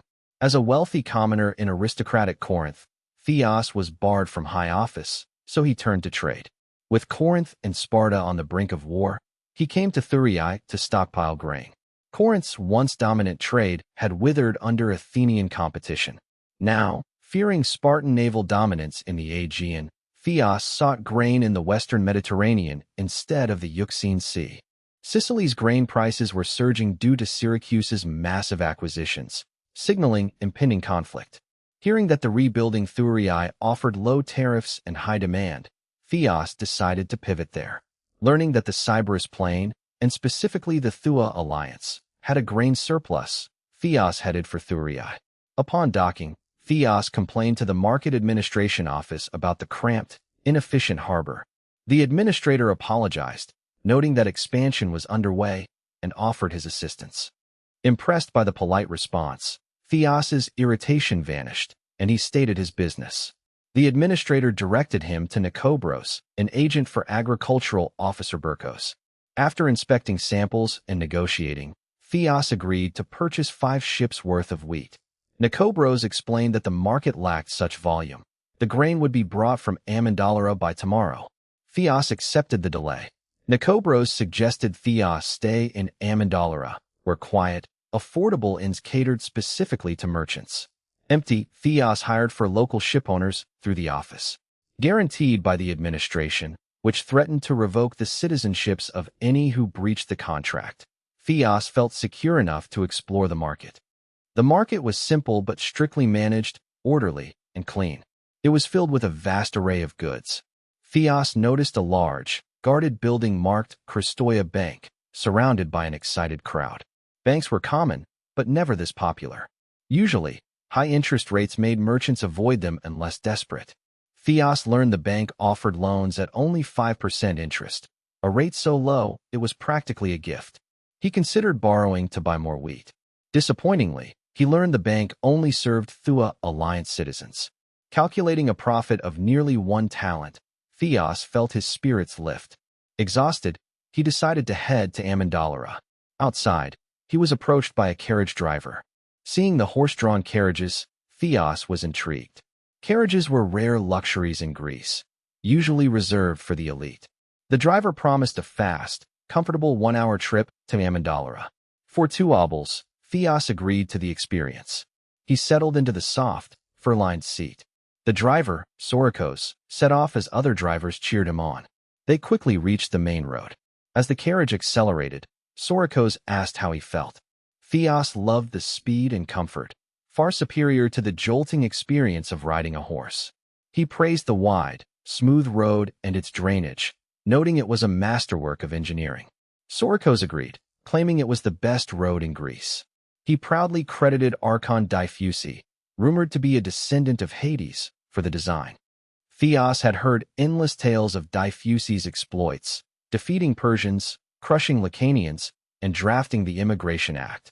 While skeptical of the divine lineage, Theos was awestruck by Diffusi's achievements. If one man had truly built the alliance, he was a wonder, perhaps the next Periander or Phaeton. Lord Diffusi cares for us commoners, and his wife is a saint, Sorikos exclaimed. She proposed that citizens with carriages provide transport on this road and even offered us loans. Without her, I'd have no way to afford a carriage after losing everything in the Crotonian fire. What is her name? Theos asked, bracing against the wind, a sudden realization dawning on him. You think you can just ask for the Archon's wife's name? Sorikos joked, then laughed. But our Lord doesn't care for stuffy traditions. He even lets his wife run a bank offering low-interest loans to citizens. Her name is the bank's name, Kristoya Bank. Theos blurted out. Exactly. Anyone who's been there knows she's the most beautiful woman in the Thua Alliance, Sorikos praised. I hear she's pregnant, which is why she hasn't been at the market. They're both good people.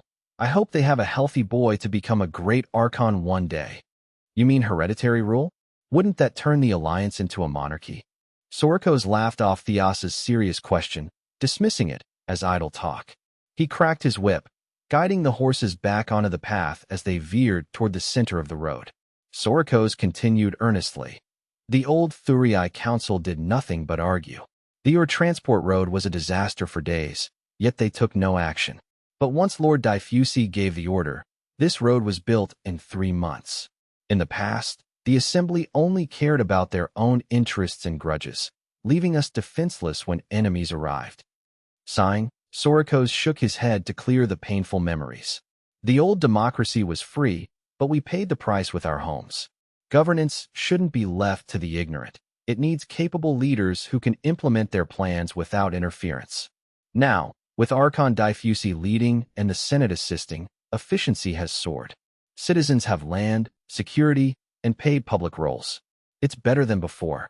If the Alliance became a monarchy, I'd support it, provided the kings are like Lord Diffusi. Theos pondered this. Greeks have always sought the perfect system. After Athens' failure in the Peloponnesian War, many intellectuals favored Sparta's semi-monarchical model, though they disliked Spartan arrogance. The Thua alliance's system was intriguing. As they crossed a wooden bridge, Theos observed the orderly flow of traffic on the road. It seems everyone keeps to the right on this road, Theos noted. Right? Diffusi placed markers at the crossings suggesting it, Sorikos explained.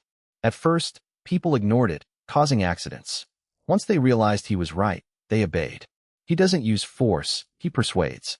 That's why we trust him as our Archon for life. A fine Archon indeed, Theos remarked. And the distance markers show he truly considers the people's needs. Exactly, Sorikos puffed his chest. How much do you earn driving? Theos asked. At first, 10 obols a day, Sorikos replied. Now, I work all day and earn up to 46. After expenses, I clear about 100 drachmae a month. I'll pay off my loan in 3 or 4 months. They reached the warehouse district outside Amendolara in under 2 hours, finding it busy but orderly. Try the restaurant owned by Kalixichoya, Sorikos suggested. The tripe soup is delicious and cheap. I spend half my earnings there. Is it really that good? Theos asked skeptically. Try it and see, Sorikos said, waving goodbye as a new passenger boarded. May Hermes bless your goals, Theos replied. Hungry, Theos decided to head straight to the recommended restaurant. Thurii became the new seat of the Senate, and the Reconstruction Committee assigned me a larger estate there to accommodate my frequent meetings. I initially refused, but accepted for Kalixichoya's sake. The estate sat on a hill overlooking the Crathis and Koshines rivers, near the Temple of Hades and the Acropolis, a prime location. It was late September, and the heat of southern Italy was tempered by refreshing river breezes for the pregnant Kalixichoya. Kalixichoya had divided the rectangular courtyard into 2 sections, a front area for servants and guests, and a private rear area for the family. Wearing light linen, Kalixichoya was gardening in the rear courtyard with her maid, Asuna, when Andrea arrived. Andrea watched as Kalixichoya wiped her brow with a towel. My lady, the doctor said you should rest and avoid strenuous activity. Andrea warned. My morning sickness is gone, and I say light exercise is healthy. Kalixichoya replied, touching her belly with a smile. He's so busy yet so caring. Hera has blessed you with a good husband, Andrea complimented. Kalixichoya smiled. Don't envy me. You'll be with Bagul in a year. The Archon's help has been invaluable. Bagul and his tribe are deeply grateful, Andrea said. Will they stay and become citizens once their labor is done? Kalixichoya asked. Most young ones want to stay. They find life here happy and safe, Andrea replied, though she worried about the elders. I will find a way, Kalixichoya reassured her, handing her a cup of golden liquid. Andrea took a sip. It was bitter, sweet, and cold, with a frothy head. She drank more, feeling refreshed and satisfied. What is this? She asked. Beer, Kalixichoya smiled. Asuna can explain. Asuna explained, it's an Egyptian drink. When I mentioned needing a refreshing drink for the rugby games, I suggested beer. Kalixichoya laughed. I was shocked to learn beer was Egyptian, not German. I immediately had her buy Egyptian slaves from Tarentum to brew it. Note, Egyptian civilization contributed many things, from cosmetics to perfumes, which will be explored later. It's made from barley, Kalixichoya added. I say the dregs are healthy. It's refreshing and less intoxicating than wine. It's unique. I want more, Andrea said, holding out her cup. After refilling it, Andrea shared the good news. The loans to Amendolara citizens are mostly repaid. So soon, Kalixichoya was surprised. Wheat harvests were good, and prices rose due to wars in Sicily and the Peloponnese. Plus, our restaurants bought their livestock, helping them earn extra, Andrea explained. Excellent. It's a win-win. We can now lend to the citizens of Thurii, Kalixichoya said. We've earned nearly 1,000 drachmae in profits so far, Andrea reported. I would be a famous merchant if I weren't busy governing, Kalixichoya noted. I'm sure beer will be our next big success once the arena is built. He is a descendant of Hades, after all, Andrea said. Also, some reserve citizens are asking for loans for maritime trade. Kalixichoya hesitated. Maritime trade is risky. If they fail, we lose the money. But I want to promote trade. She pricked her finger on a rose thorn while thinking. Her maids rushed to bandage her finger. We must be cautious, Calixituoya continued. We need to vet their character, sailing skills, and collateral. And for now, no long-distance trade in the eastern Mediterranean. I understand, my lady, Andrea nodded. Meanwhile, in the front hall, I was hosting 2 guests. Hieronymus, Agathias, welcome. I greeted them with wine and dates. Hieronymus was reserved, but Agathias smiled. We need your permission for something. What is it? Agathias explained. Our comrades from the Persian campaign are being forced by the Spartans to fight in Asia Minor for pittance pay. We are living in luxury while they suffer. We have plenty of land and enemies to defeat, Agathias continued. Why not invite them here? They are experienced and familiar to us, unlike the local citizens. He stopped, seeing my expression change. What about the local citizens? I asked coldly. Hieronymus stepped in. Some Thurians say we are low-class Greeks who only know how to kill and will ruin the city. I calmed the group, noting that only a few Thurians were disgruntled. I argued that since we held power, allowing the people to vent was harmless. Regarding inviting Timasian and his mercenaries to the Thua alliance, I explained that their current status as Spartan mercenaries made them too risky to recruit without provoking Sparta. Agathias countered that mercenaries were free agents who left when conditions were poor. Since Timasian's group was currently stranded, they would welcome an alternative. He suggested secretly spreading word of the alliance's offer to them in Asia Minor. Recognizing that my future wars would require more elite soldiers like the Greek expeditionary forces, I agreed to test the idea. I ordered a messenger to spread the news discreetly without direct contact. Hieronymus and Agathias were delighted by the decision. Agathias volunteered for the mission, noting that Hieronymus was needed to train the troops. I approved, emphasizing safety, then asked Hieronymus about the progress of the citizens' training. Hieronymus reported that the new recruits, especially the former Thurians, had mastered their drills and were ready for real combat. I noted that with more recruits arriving, we must maintain training standards, as I plan to deploy them in battle by next year. Hieronymus realized the target was Lucania. After they left, I instructed Assist to investigate the source of recent discontent toward the Amendalara people in Thurii. Assists acknowledged the order. October was traditionally the month for Greek assemblies and elections, but the Thua alliance operated differently. The Archon was a lifetime position, and senators and high officials were appointed by the Senate or Archon, leaving no role for the general public. The citizens were too busy to care. Amendalara citizens thrived on the warehouse district's trade, while Thurians focused on rebuilding. Reserve citizens eagerly prepared their new land, and a flood of foreigners filled the port, performing menial labor while hoping to qualify for citizenship. The port's prosperity kept the senators overwhelmed. Kinagarata, the city magistrate of Thurii, struggled with legal disputes, managing the patrol and fire brigades, and overseeing the influx of reserve citizens. Cornelius, the city magistrate of Amendalara, faced identical challenges due to the new market and warehouse district. Antonius, the Ephor, monitored public morality and the treatment of vulnerable groups and slaves. Felicius, the military officer, worked to integrate and train the massive number of reserve citizens. Raphius, the census officer, requested more staff to handle the mounting paperwork.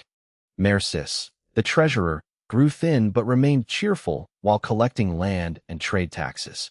Maligi, the trade officer, focused on maintaining market order and sustaining trade. I suggested using entertainment and games to attract wealthy foreigners. Burkos, the agricultural officer, managed land distribution and provided farming advice to maximize yields. Alexis, the construction overseer, was the busiest of all, managing Thurii's reconstruction, road and bridge projects under Little Heraclides, and the new Amendalara market. Despite his constant complaints about the workload, he remained dedicated. Other senators formed committees to assist with governance. The mediation committee resolved major disputes that the law could not settle. The Public Office Investigation Committee monitored officials and handled citizen complaints. The Coinage Committee prepared for the alliance's upcoming currency launch, while the Temple Committee, led by Plyzenas, oversaw religious construction. October became a recruitment drive for public offices. Candidates were vetted based on military service, tax compliance, and conduct, with veterans receiving priority. Amidst this administrative frenzy, I received a special guest at my residence. A rugged, mountain-hardened man introduced himself in broken Greek as Arabumas, the brother of Avanoges from Laos. I was startled but composed, asking if he meant Laos and Lucania. Arabumas insisted that despite being under Lucanian control, he and his brother were Greeks. I remained stoic and glanced at Assists. Assists challenged the visitor, noting that Avanoges had been a key enemy who supported the war against Thurii. Arabumas panicked, explaining that Laos was a Sybaris colony forced to submit to Lucania for survival after Croton destroyed Sybaris. He claimed they secretly maintained their Greek identity, language, and religion, and were oppressed by the Lucanians. Arabumas praised my military victories against the Lucanians and Croton, expressing his brother's hope that I would help them return to the Greek fold. I remained unmoved and asked what help they required. Arabumas requested an alliance to retake Laos and fight the Lucanians together. Indeed, I thought, maintaining a calm expression. What kind of alliance? Like the one between the Thua Alliance and Castron, Arabumas replied, reciting Avanoges' instructions. An alliance where the Thua Alliance respects our internal affairs but holds authority over foreign policy and war leadership. Avanoges had clearly researched the Thua Alliance thoroughly. I remained composed, telling Arabumas to rest at the inn while I consulted the Senate. Arabumas urged for a quick decision. I feigned ignorance, leaving him speechless. Assists laughed. Is it because Nerulum has a new leader and is pressuring Avanoges to relocate his people there? Stunned by their intelligence, Arabumas received my promise of a swift reply. After Arabumas left, I asked Assists for his thoughts on the Laos people's request. Assists argued that Avanoges was desperate and would accept any terms. Giving him a Castron-style alliance was too generous. I disagreed. I explained that while Avanoges was dependent on them, harsh terms could trigger another rebellion. They needed Laos's help to establish a foothold on the west coast, which would boost trade. They had to look at the bigger picture. Shamed by my foresight, Assists listened as I revealed my true target, Nerulum. Empty, I summoned my senior officers, Felicius, Capus, Dracos, Hieronymus, and Epitenes, to discuss the alliance strategy. I then convened an emergency Senate meeting where my proposal was approved.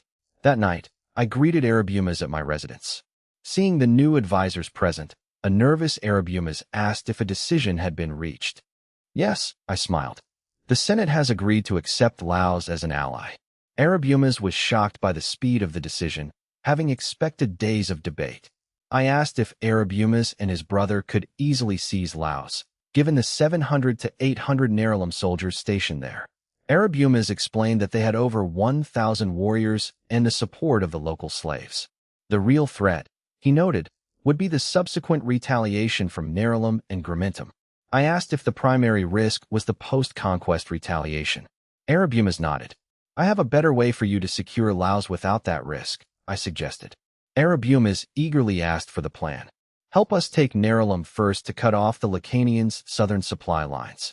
Without reinforcements, the Lucanians in Laos will have to surrender. Arabumas was tempted but worried that a prolonged siege of Nerulum would alert Gramentum. I laughed. We won't be storming Nerulum. I asked how many soldiers remained in the city. Arabumas replied that after my previous victory and the deployment to Laos, only about 1,000 soldiers remained. I asked if the others could fight. Arabumas explained they were mostly elderly, women, and children, dependent on Laos for grain. Simple, I said. Just help us trick open the gates of Nerulum. Arabumas departed for Laos accompanied by Assists and Izum to finalize the treaty and coordinate the strikes on Nerulum and Laos. I mobilized 3 cohorts, 3,000 men, for a surprise attack on Nerulum, leaving only the 1st Battalion to guard the Thua Alliance. I then hosted a dinner, inviting Waizaba. Please, take your seat, Chief Waizaba. You are too kind, Archon.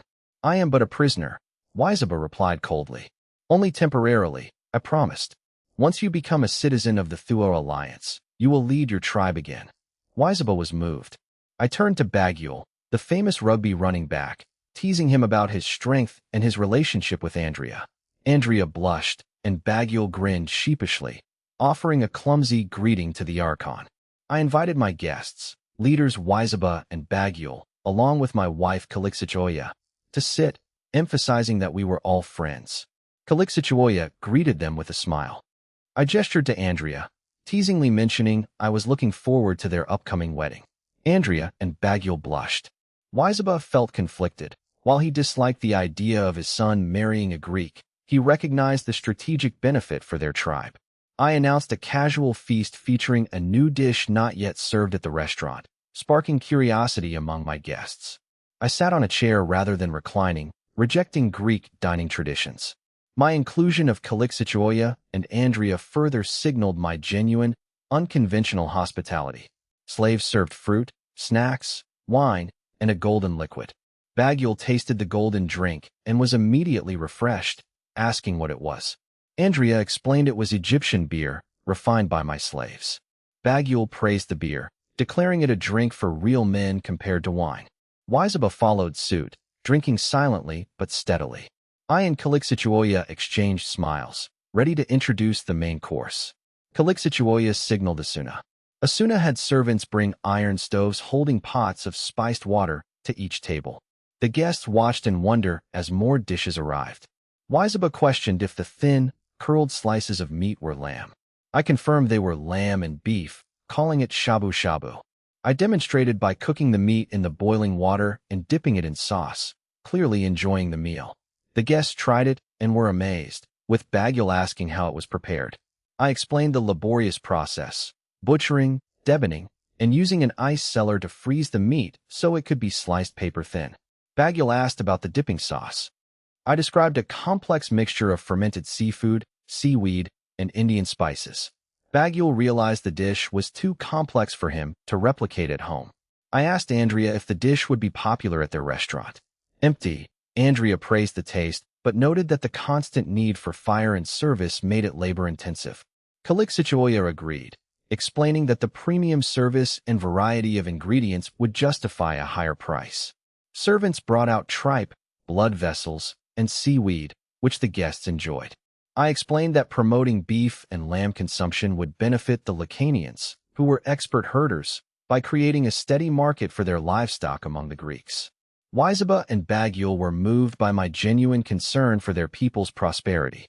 I raised my glass to continue the feast. The atmosphere remained pleasant as they enjoyed the novel food and drink. After the meal, the three men remained. Waizaba asked what I meant by him remaining a tribal leader. I promised that once they became citizens, I would appoint Waizaba to the Senate to represent the Lacanians, effectively making him their leader. Waizaba was tempted. He had seen my sincere efforts to integrate the Lacanians and knew his people craved the prosperity of the alliance. Waizaba expressed frustration that the 4 to 5 year wait for citizenship was too long. I offered a deal. If their tribe undertook a special mission, I would petition the Senate to grant them immediate citizenship and appoint both Waizaba and Baguil as senators. Baguil was visibly stirred by the prospect. My offer was generous, but Waizaba, more seasoned than Baguil, sensed a trap. "What is the mission?" he asked cautiously. I replied, "Avanogus of Laos has allied with the Thua alliance to help us retake Nerulum." The two men fell silent. Helping the alliance fight Greeks was one thing, but attacking their own Lacanian kin was a heavy burden, despite the frequent tribal warfare among their people. Sensing their hesitation, I promised, "Under the alliance, Lacanians will enjoy the same rights and duties as citizens. You may keep your culture and customs. The alliance will protect them." Moved, Waizaba asked, "Can we continue to worship our own deities?" "Not only that, you may build altars and temples. I hear you have a festival, the bullfighting festival." "A celebration for the prosperity of our livestock," Baguil added. "You must continue it," I said enthusiastically. "Make it grander, and invite us Greeks to join." "Archon, are you serious?" Waizaba was deeply touched. "I swear it by Hades," I declared solemnly. Convinced by my sincerity, they realized that if their culture remained intact, the alliance was merely a new, stabilizing leadership that could bring peace to their fractured people. After a brief consultation, they pledged to join the alliance army for the Nerulum campaign. The next day, the Thua Alliance held an emergency Senate meeting. To maintain secrecy, the meeting was held in Amandalara, with drivers like Sorikos transporting the senators. The agenda: formalizing the alliance with Avenoges for the war and granting citizenship to Waizaba's tribe. While the immigration law had precedent, the prospect of mass naturalizing Lacanians, who had previously devastated Thurii and Amandalara, outraged many senators. Polixenes led the protest, shouting that this insulted the victims of the war and threatened to turn their civilized city into a barbaric Lacanian den. Even Scambras and Sitalomboli, usually supportive of me, joined the opposition. Antonius, Capus, and Alexis rose to defend the decision, arguing that the Lacanians had proven their loyalty and were eager to serve the alliance. Polixenes retorted, "This is just a trick for freedom. You outsiders cannot understand our pain." The debate devolved into insults between the former mercenaries and the local senators. As the shouting grew uncontrollable, I finally stood and roared, "Silence, or leave." The room fell quiet. Even Polixenes cowed under my piercing gaze. I addressed the assembly. "Since we all agree that taking Nerulum is vital for our security, let us look past emotions and consider how to govern it. If we follow your logic, we must slaughter the Lacanians or enslave them and replace them with our own people, correct?" The senators remained silent, as this was the traditional colonial method. Nerulum is a mountainous, poor region. How many Greeks would actually choose to migrate there? Cunegurata and Cornelius remained silent, as did the others. "Empty, empty," I continued. "To the north lie vast Lacanian territories with hundreds of thousands of people. If we occupy their land, they will unite against us. We cannot hold the mountains against them. They will raid our farms and supply lines, and we will be swallowed by the sheer numbers of our enemies." I dismissed the idea of relying on Laos. Avenoges is not a Greek, and we cannot bank our survival on his long-term loyalty. We cannot afford to pour our limited resources into a bottomless pit while Croton waits to strike us, I concluded. Burkos, shaken, asked, "Then why attack Nerulum at all?" Alexis stood up. "If we don't weaken them now, they will recover and invade us again. It is better to fight on their soil than ours." Scambras asked, "Will the Lacanians truly help us stabilize the region?" I smiled. "Waizaba's presence will soothe the locals. We will enslave the stubborn elites, distribute their wealth to the poor, and manage the city with a mixed administration. By opening trade markets, we will draw the smaller tribes toward us, weakening the Lacanian coalition through economic integration. They will trust us because Waizaba and Baguil, who still honor their traditions, will be the face of our rule. Their prosperity will make other Lacanians yearn to join us." Sitalomboli asked, "But what if they betray us once they return to their own lands?" I argued that granting citizenship and Senate seats to Waizaba and Baguil would assimilate them into our superior culture. While a minor risk of betrayal exists, the potential gain, vast Lacanian lands and over 100,000 subjects, far outweighs the loss of 1,000 slaves or a delayed campaign. Success would render Croton a mere pebble in our path to greatness. My passionate speech stirred the senators, sparking excited whispers. I seized the moment to call for a recess. I then approached city magistrates Cunegurata and Cornelius, urging them to back my proposal. Cornelius set aside personal bias, agreeing that the plan to stabilize Nerulum with the help of Waizaba and Baguil was worth attempting. Cunegurata remained skeptical, asking if the situation was truly so dire without the Lacanians' help. I replied, "Prepare for the worst to achieve the best." Cunegurata nodded in agreement. When the session resumed, the Senate followed the magistrates' lead and approved the motion. Baguil's 1,000 Lacanian warriors would join the army, earning citizenship upon capturing Nerulum, with Waizaba and Baguil entering the Senate. Polixenes and a few others lamented this as an unprecedented disgrace, fearing the sacred hall would be tainted by the barbarians. Most senators ignored them, focused on the impending spoils. Felicius returned home to a lively courtyard. His wife, Delia, had planned to plant trees, but their adopted son, Melisanda, had insisted on converting the space into a training ground. Delia, doting on him, had agreed. Hearing the commotion, Felicius knew Melisanda was sparring again.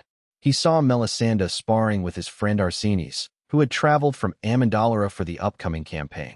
Felicius felt nervous about his appointment as commander for the Nerulum expedition. He had rarely led independently and felt the weight of my expectations. He leaned against a pillar, watching the youths spar while lost in thought. Delia approached with a warm drink, offering it to him. She mentioned preparing a feast of roasted cod, lamb, and porridge, noting that Arsenies would be staying the night. Felicius welcomed the lively atmosphere. Watching Delia manage the household, Felicius felt content with his choice. She was a diligent and capable wife. The sparring ended, with Melisanda blaming his loss on Arsenies' age and strength. Arsenies retorted that he would have real combat experience by the time Melisanda came of age, then spotted Felicius and bowed respectfully. Empty, Arsenies greeted Felicius again. Felicius kindly told him to call him uncle at home. Melisanda awkwardly called him father. Felicius ignored the awkwardness, praising Melisanda's strength and speed, noting he only lacked battlefield experience. Melisanda pleaded for his father to ask me to let him join the campaign early. Felicius firmly refused, stating I strictly adhered to military law and would not set a precedent. Melisanda punched a pillar in frustration. Felicius turned to Arsenies, asking if he was ready for the march. Arsenies expressed excitement about defeating the Lacanians under my command. Felicius smiled, revealing that I would remain in Thurii to manage the alliance and watch over Croton. Arsenies was shocked to learn Felicius would be leading the expedition. Melisanda was equally stunned, shouting "Father!" in disbelief. Felicius felt a surge of pride, his nervousness replaced by a resolve to win and make his children proud. At dawn on the third day, 4,000 men from the 2nd, 3rd, 7th, and Lacanian cohorts gathered outside Thurii. I inspected the troops, telling them I awaited their victory and promised a grand triumph upon their return. Though silent per regulations, the soldiers were highly motivated. Officers from the 1st cohort teased the departing commanders, Drax, Sicida, Hieronymus, and Epitenes, about their luck in getting to conquer Nerulum, fueling their competitive spirit. I finally addressed the Lacanian battalion, saluting them and declaring them brothers and citizens of the Thua Alliance. Having trained and played rugby with the Alliance soldiers, the Lacanians returned the salute in perfect unison. Pleased, I presented them with a new battalion flag featuring the Thanatos statue and a red star, symbolizing their victory against Croton. Most Lacanian soldiers were learning Greek, though they couldn't read it yet. They were proud to carry their own unit flag. Bagul read the text on it. 1st Legion, 4th Battalion. We are truly one family now, Bagul said, moved. Rest assured, Legate, the 4th Battalion will complete its mission and bring the Lacanians into our alliance. I punched my chest in encouragement. I then turned to Felicius, the commander of the operation. Everything depends on you. Felicius suppressed his nerves and gave a sharp salute. Rest assured, Legate. Move out, I commanded. The army vanished westward under the Hades Legion banner. I watched them go for a long time. Nearby farmers and slaves were stunned to see the Alliance army marching past. The Thua Alliance's movements did not escape notice. Croton, wary after the Amandalora raid, had sent spies like Teletus into Thurii disguised as freemen to gather intelligence. Teletus had noticed the recent flurry of meetings among the Alliance senators. Today, he spotted the army mobilizing, estimated their numbers, and then sauntered toward the port to report. He was unaware he was being followed. His clumsy attempts to sow discord between the Thurians, Amandalora, and the mercenaries had already alerted me. Brother, that man is spying on us again. We should catch him before he leaks our troop movements. No, Assist told us not to alert them yet. We must report to him first. They returned to the city, only to learn from a slave that Assists had already departed with the 4th Battalion. The pair stood stunned. The slave asked, "Is one of you Aristillus?" "I am," one replied. "Fortune favors you. My master said if you have news, go directly to me." They rushed to my residence and were granted an immediate audience. I listened to their report, observing the nervous, shorter man and the composed, taller one. "Do you know why I haven't arrested that Crotonian spy?" I asked. The shorter man was speechless, but the taller one replied, "You have a plan, and you aren't afraid of Croton knowing we are on the march." "You are Aristillus?" I asked. The man nodded. I turned to the other. And you are Anthropolis? The shorter man nodded excitedly. Thank you for your service. Assist told me you are brothers from Catana, Sicily, seeking to become reserve citizens. He specifically praised your intelligence in spotting this spy, Aristolus. Aristolus felt a surge of pride at the praise from the god-favored Archon. Are you well educated? I asked. Yes. Our family was wealthy in Catana before the fall, Aristolus said, his voice tinged with pain. Dionysius conquered Catana, enslaved our people, and forcibly relocated others to Syracuse. Anthropolis added angrily. Sicily is a volcano ready to erupt, I sighed. I then asked, don't you think this spy is foolish for exposing himself while trying to spread rumors? Empty. He is, or we wouldn't have found him so easily, Anthropolis said. Aristolus pondered the deeper meaning behind my question. I looked at him. He simply isn't good enough. A true spy doesn't just collect information. They sow chaos, destroy enemy infrastructure, and sabotage morale. They are the secret soldiers of the Thua Alliance. Seeing them deep in thought, I asked, Aristolus, would you be willing to lead such an organization and train a team of elite secret operatives? The brothers were stunned by the invitation. Anthropolis nudged his brother. Aristolus hesitated. But what about assists? Assists has other important tasks, I replied. I will work for you, my lord. Aristolus answered firmly. Half a day later, Milan, chief general of Croton, received word. 4,000 troops had left Thurii heading west. Milan pondered. Westward meant the Lacanians. Was Thurii attacking Laos or Nerulum? Milan felt a thrill of excitement. The Lacanians were a formidable force that even the Campanian League feared. Was the young Archon arrogant enough to think 4,000 men could win? If they succeeded, they would face a total war with the Lacanians. If they failed, Croton would be ready to capitalize on the chaos. Izum's forest scout team moved ahead to clear the mountain pass. The main force entered the mountain trail. The path was narrow, steep, and treacherous, filled with loose gravel. Soldiers carried 50 pounds of gear in the sweltering October heat, surrounded by snakes, insects, and wolves. No one dared fall behind, lest they be injured or eaten. At night, they camped on the trail. The sentries stood watch, shivering as they heard the howls of predators in the darkness, despite being surrounded by their comrades. Late autumn mountain nights were freezing. Despite sheepskin wraps and campfires every 10 meters, soldiers suffered. Waking up to find mountain cats, hedgehogs, or venomous snakes in their camps caused panic and injuries. Driven by the goal of capturing Nerulum, the troops pushed on. After 2 nights, the terrain sloped downward. Bagul alerted Felicius that they had passed the halfway point, prompting the order to slow their pace. Izum's squad reached the mountain exit. Leaving most men to guard the perimeter, he slipped past the pass checkpoints under cover of darkness to notify Avanogis in Laos. Tula, great chieftain of Laos, was in high spirits. Avanogis had finally agreed to relocate his tribe to Nerulum and was busy preparing. The next morning, Tula learned that Avanogis had begun moving his people in batches, with the first caravan already en route to Nerulum. Tula laughed, mocking Avanogis for his stupidity. He believed that by splitting the tribe, Avanogis made it easy for Ram and the others to swallow his people whole, effectively solving Tula's Laos mongrel problem. Relieved that the threat of an Avanogis-led rebellion had passed, Tula breathed a sigh of relief. Feeling lighthearted, he summoned a beautiful Greek slave gifted to him recently to enjoy himself. Arabumas led the caravan to the pass exit. Though originally unguarded, the Lacanians had established a checkpoint following the Thurii invasion last year.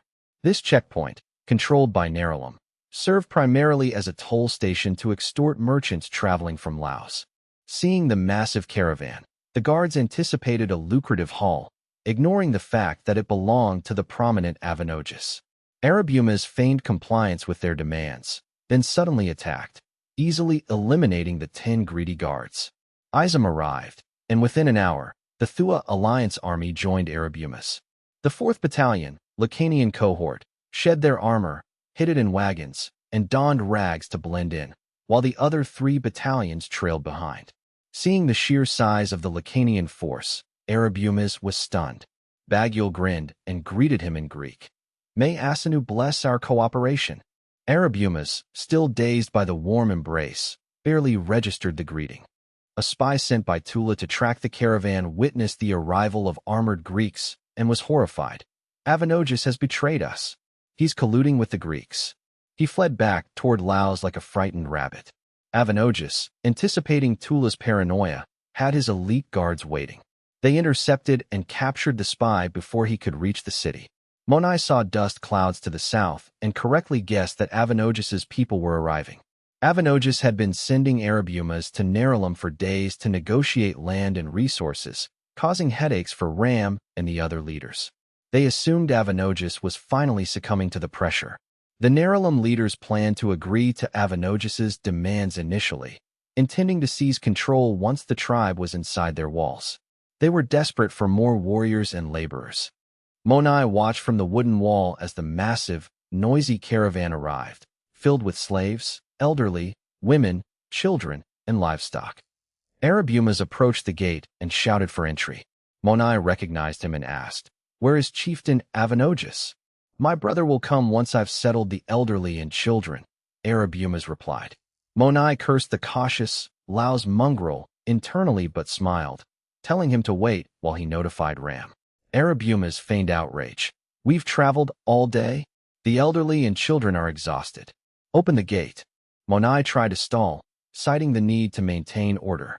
Arabumas exploded in anger, accusing Nerulum of mistreatment and threatening to turn back. Fearing he would be blamed if the tribe left, Monai panicked. "Wait, I'll open the gate. Just keep them orderly," Monai shouted. Arabumas smiled, offering 5 sheep as a bribe.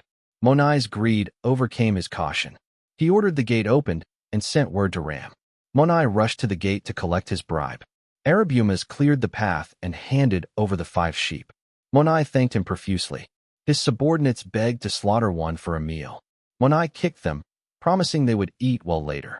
As the wagons entered, Monai noticed something odd and asked, "Why do you have so many Lacanian slaves?"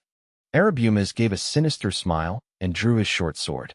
Before Monai could react, the blade pierced his chest. "Attack!" Arabumas shouted, swinging his short sword at the guards beside Monai. The slaves immediately dropped their heavy loads and drew weapons from the carts. As the citizens of Nutumu fled in terror, cries of "murder" and "the Laos people are rioting" echoed through the streets. Bagyul ordered Lazuru to scale the walls and secure the gates. Meanwhile, he and assists rallied the 4th Battalion to advance under Arabumas' guidance. Upon receiving the signal, the other battalions began a forced march toward Nutumu. Ram, having learned that Avenogis had already relocated his tribe, was overjoyed.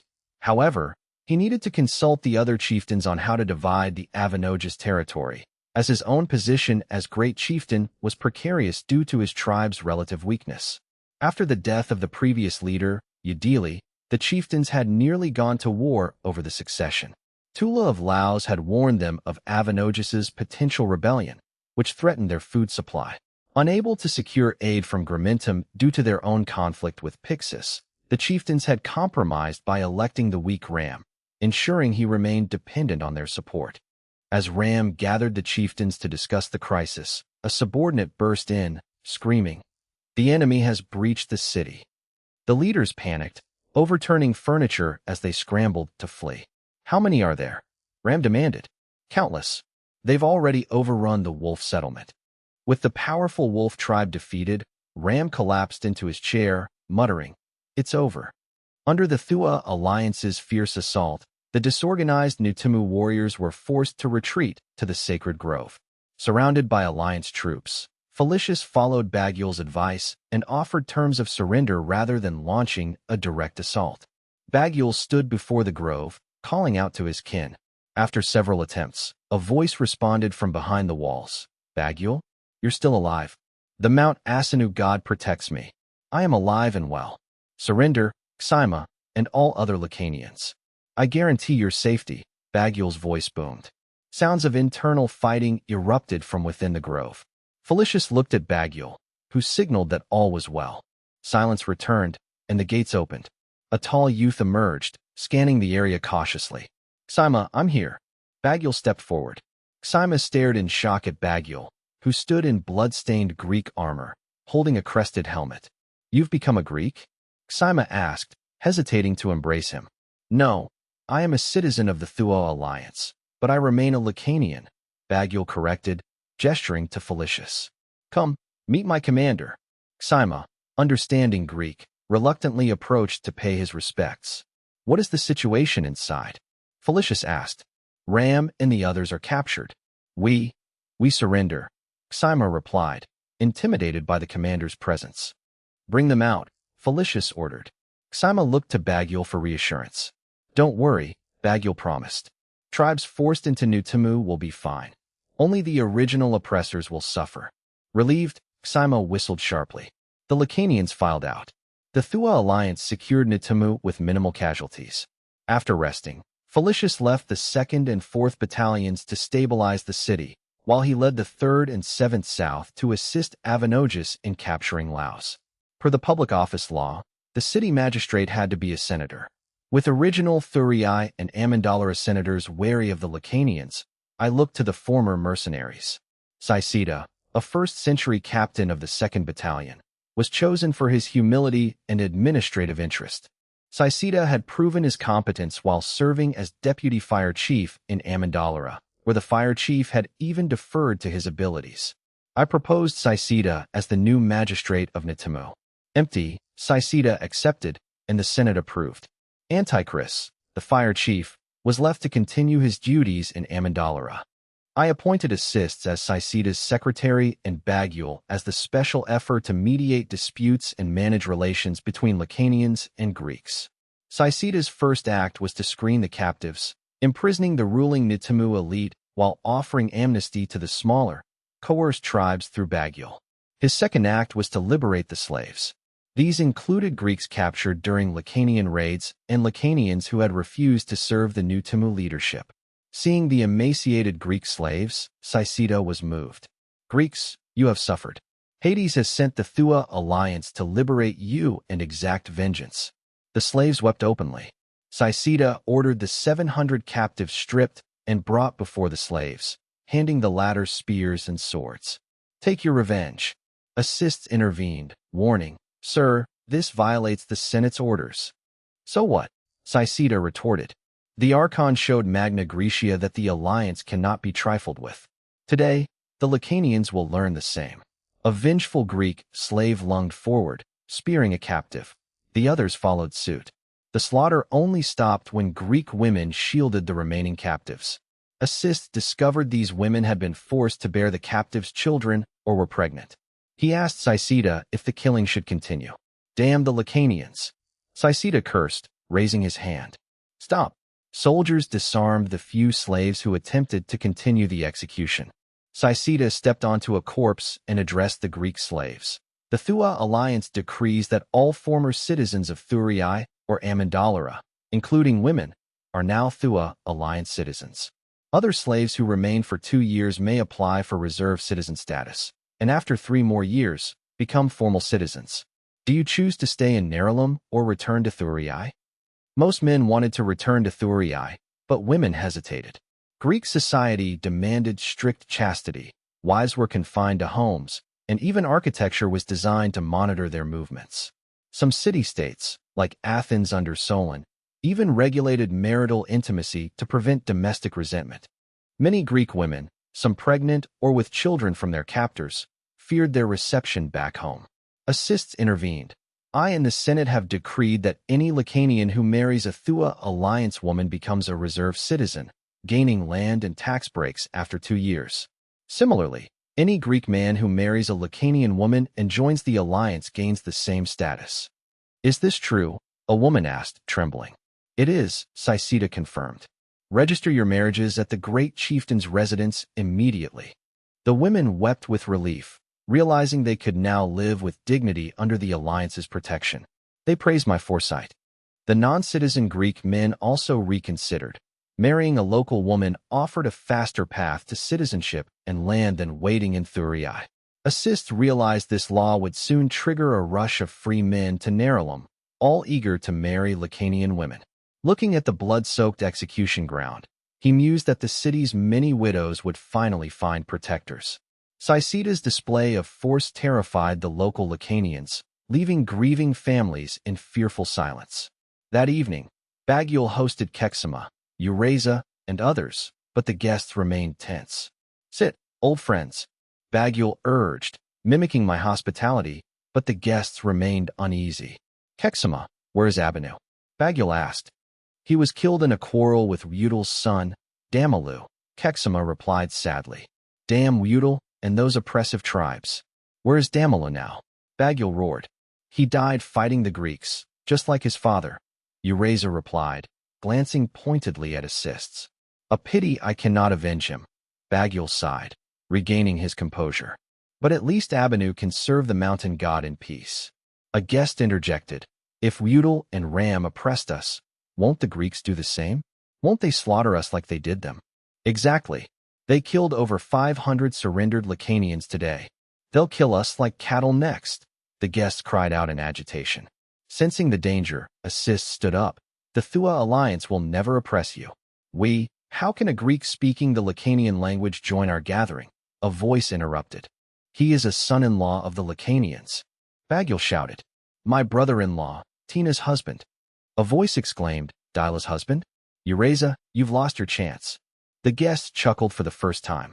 I thought you died in Gramentum, Ureza said bitterly. I have a wife now. None of us knew if we'd survive, Baguil said. Let's just drink and celebrate being alive. Well said. Kexima toasted, drinking deeply. I'll drink all your wine tonight. The room erupted in laughter. Grateful for the diversion, Baguil raised his cup. To the protection of God Asanu. As the mood lightened, Baguil introduced Assists to his guests. Assists held his wine, ready to engage. This is Kexima, my childhood wrestling rival, though he never beat me. Lies, Kexima challenged. They agreed to a match after the feast, drawing cheers from the crowd. Assists toasted Kexima with traditional Lacanian respect. The guests were impressed by the Greeks' willingness to adopt their customs. And this is Ureza, my friend and Tina's former suitor. Nice to meet you, Assist said. Rest assured, Tina is well cared for. Ureza glared. I'll wrestle you later. Do you dare? I do, Assist replied, downing his drink. Bravo, the guests cheered, finding the Greek visitor increasingly agreeable. This is Uncle Hemen, our best fisherman since childhood. They introduced, highlighting his skills. After finishing a jar of wine, Assists felt lightheaded, but the guest's initial wariness had vanished. Baguil spoke earnestly. Brother-in-law, we were once small tribes in the mountains between the La and Agri rivers. We united against enemies, but after Nerulum and Gramentum formed an alliance, we were crushed. Some joined them. Others like Kexima and Ureza were forced into Nerulum, and we fled. My father would be overjoyed to see us reunited. Baguil's words stirred deep nostalgia and sighs among the guests. Baguil clapped Assists on the shoulder. My brother-in-law is a confidant of Archon Davos of the Thua Alliance, sent here to help govern Nerulum. The guests gasped in astonishment. Davos, the Greek who wiped out 10,000 of Akebelu's men with only a few thousand. Is it true he also defeated 10,000 Crotonians with a small force? They say he is the son of a Greek god. News of Davos had traveled via merchants from Laos. To the superstitious, power-worshipping Lacanians, he was a figure of awe. Baguil, realizing this, had strategically framed Assists as Davos's right-hand man to gain influence. Assists seized the moment. Davos says that in Lucania, large tribes exploit small ones, turning their people into virtual slaves. Exactly. Well said, the guests echoed in agreement. The Thua Alliance will never exploit you, Assists promised. Davos told me to treat Lacanians like our own kin. In our alliance, Greeks, Lacanians, and Persians enjoy equal rights and duties. Baguil added, our trade officer Maligi is a Persian, yet a citizen. I am a Lacanian, a captain of the First Legion, and a senator, just like my father Waizaba. The guests were stunned. They understood the Senate to be a powerful council of tribal leaders, capable of shaping the alliance's fate. How can we become citizens? Many asked eagerly. Assist explained, join us, and you become reserve citizens. Follow our laws, and in 5 years, you become formal citizens. What is the difference? A guest asked. Reserve citizens don't hold public office or receive land allocations yet, but they gain protection and aid. If you farm or herd, We lease you land or livestock at only a 5% tax rate, a special incentive for Nerulum. Baguil confirmed. The Senate even faced criticism from other citizens for relaxing these rules to show our sincerity toward you. The guests were thrilled. A 5% tax was far better than the crushing levies they faced elsewhere. Aren't you afraid we'll take the livestock and run? Someone joked. We aren't, Assist replied confidently. If you steal, you'll only return to oppression or slavery elsewhere. Why not stay in our peaceful alliance? We respect your customs and temples, provided you follow our laws. The guests pondered this. Then, someone shouted, how does one become a senator? Baguil recognized Hemin, once a leader of a large tribe, now reduced to a few hundred men. Empty. I became a senator by building roads, developing housing, and fighting for the alliance, Baguil said proudly. My father was invited because he bravely led 2,000 people to join us, making history. Contribution is the key. The guests sighed with envy. Assists added, the Senate is open to any citizen who contributes enough to the alliance. Hemin nodded, deep in thought. But what if Gramentum, Pixis, or Potentia attack Nerulum? Someone asked. They are currently fighting each other, Assist said. And even if they attack, we have Davos. We have nothing to fear. I will join, Kexima declared. Me too, added Eureza. And I won't let Wisaba be the only one in the Senate. Hemin joined in. Seeing their success, Baguil and Assists toasted to the Thua alliance, belonging to both Greeks and Lacanians. The next morning, Avanogus opened the gates of Laos. The Thua alliance forces easily defeated the defenders. They found the great chieftain Tula hiding in his bed beside a murdered Greek slave. The soldiers promptly executed him. Avanogus invited Felicius to camp inside the city, but Felicius declined. Laos needs order, and our large force might cause trouble. We will camp outside to preserve our friendship, as Davos instructed. Impressed by their consideration, Avanogus shared half the captured wealth and livestock with Felicius. Felicius accepted. The livestock went to Sicida to aid the new Lacanian settlers, while the wealth was split between military funds, the national treasury, and soldier rewards. Captured weapons were donated to the Soldiers' Committee. Leaving the 2nd and 4th Battalions to guard Nerulum, Felicius marched the rest of the army to the mountain pass to establish a camp. Arabumas, accompanying them, was puzzled by the move. Felicius explained to Arabumas that the Senate, on my orders, mandated a fortress at the mountain pass near Nerulum. This would block the Lacanians from the north and prevent the Thua alliance from supporting Nerulum or Laos, effectively sealing the mountain route. Arabumas asked about future trade and personnel movement between Laos and Nerulum. Felicius assured him that passage would remain unrestricted and toll-free. Arabumas accepted this to preserve the alliance. Though both understood the strategic reality, the fortress secured the path for the Thua alliance to defend against Lacanians, while simultaneously serving as a dagger pointed at Laos should they ever defect. At Sicida's temporary magistrate office, Lacanians flocked in early, seeking to join the alliance, rent livestock, and lease land. Sicida was delighted, tasking Baguil and the 4th Battalion with maintaining order and translating, while census and agricultural assistants prepared for registration. Registration and contract signing proceeded rapidly. The influx was driven by the intermarriage law, which incentivized Lacanians to secure benefits before Thurii Greeks arrived to claim them. Baguil advised Sicida to allocate land by tribe rather than individual, as the terrain was rugged and fragmented. This saved time and minimized friction between the alliance and the local population. Sicida agreed with Baguil's assessment of the Lacanian tribal structure. I received the victory report from the west. My anxiety over not commanding personally vanished. I realized I must foster independent commanders to handle the vast Mediterranean's future threats. Surprised by Sicida's performance, I showed Aristocratides a scroll and asked his opinion on Sicida allowing Greek slaves to massacre Lacanian captives. I had decided to leave Assists in Nerulum to mature as a leader, necessitating a new secretary.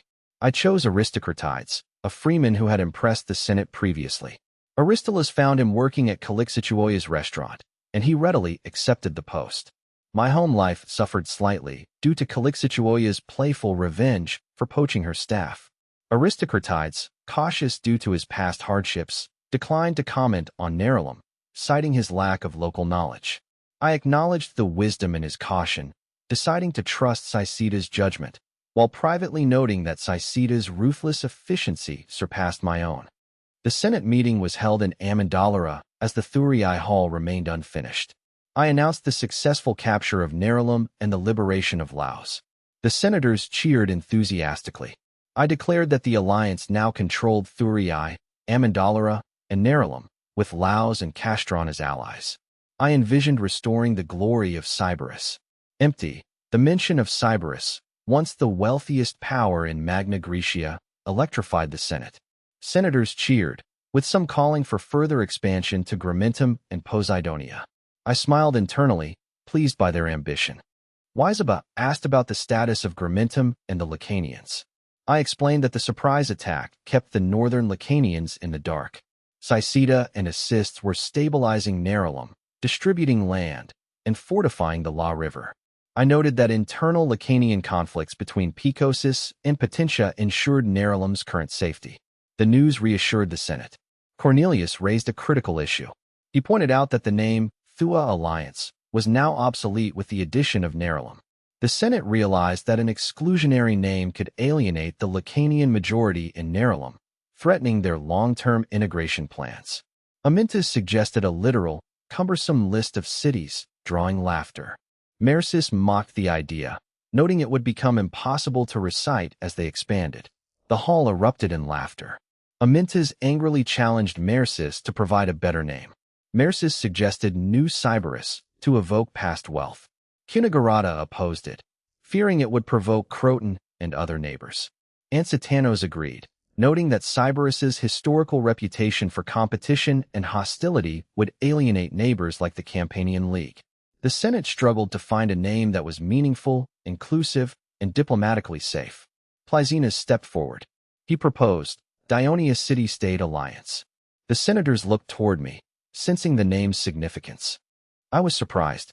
The name Dionia, Land of the Gods, mirrored my own name, which many believed was divinely ordained. Maligi praised the name, linking it to the divine protection of Hades that had secured their victories. Though a Persian, Maligi's speech resonated with the senators. I asked the city magistrates for their verdict. Cornelius had no objections. Cunegurata fully endorsed it. I officially adopted the name Dionia City-State Alliance. I left the meeting without speaking to Plyzenas. Outside, a massive crowd of citizens awaited them. Seeing the leaders, they erupted into thunderous cheers. The crowd chanted for the alliance, the Senate, and me, expressing profound gratitude. The citizens wept with relief, their years of fear and humiliation replaced by joy. The senators felt immense pride, realizing their mission to create a powerful, respected Dionia. Toletus sent a brief report to Croton regarding the fall of Nerulum and the alliance with Laos. Milan and the Croton leadership were shocked by the speed of my success. Empty, they decided to wait and watch, skeptical that the Greeks could successfully hold the Lacanian mountains against indigenous resistance. They planned to use trade ships to monitor the region. Ephesus, a jewel of Asia Minor, was a major commercial hub near Samos. While the Panionion remained a symbolic site, the Temple of Artemis had become the region's true center of influence. King Croesus of Lydia had funded the magnificent temple to accommodate the massive influx of pilgrims and merchants. The temple was an architectural marvel, featuring 127 massive columns and a stunning bronze statue of Artemis.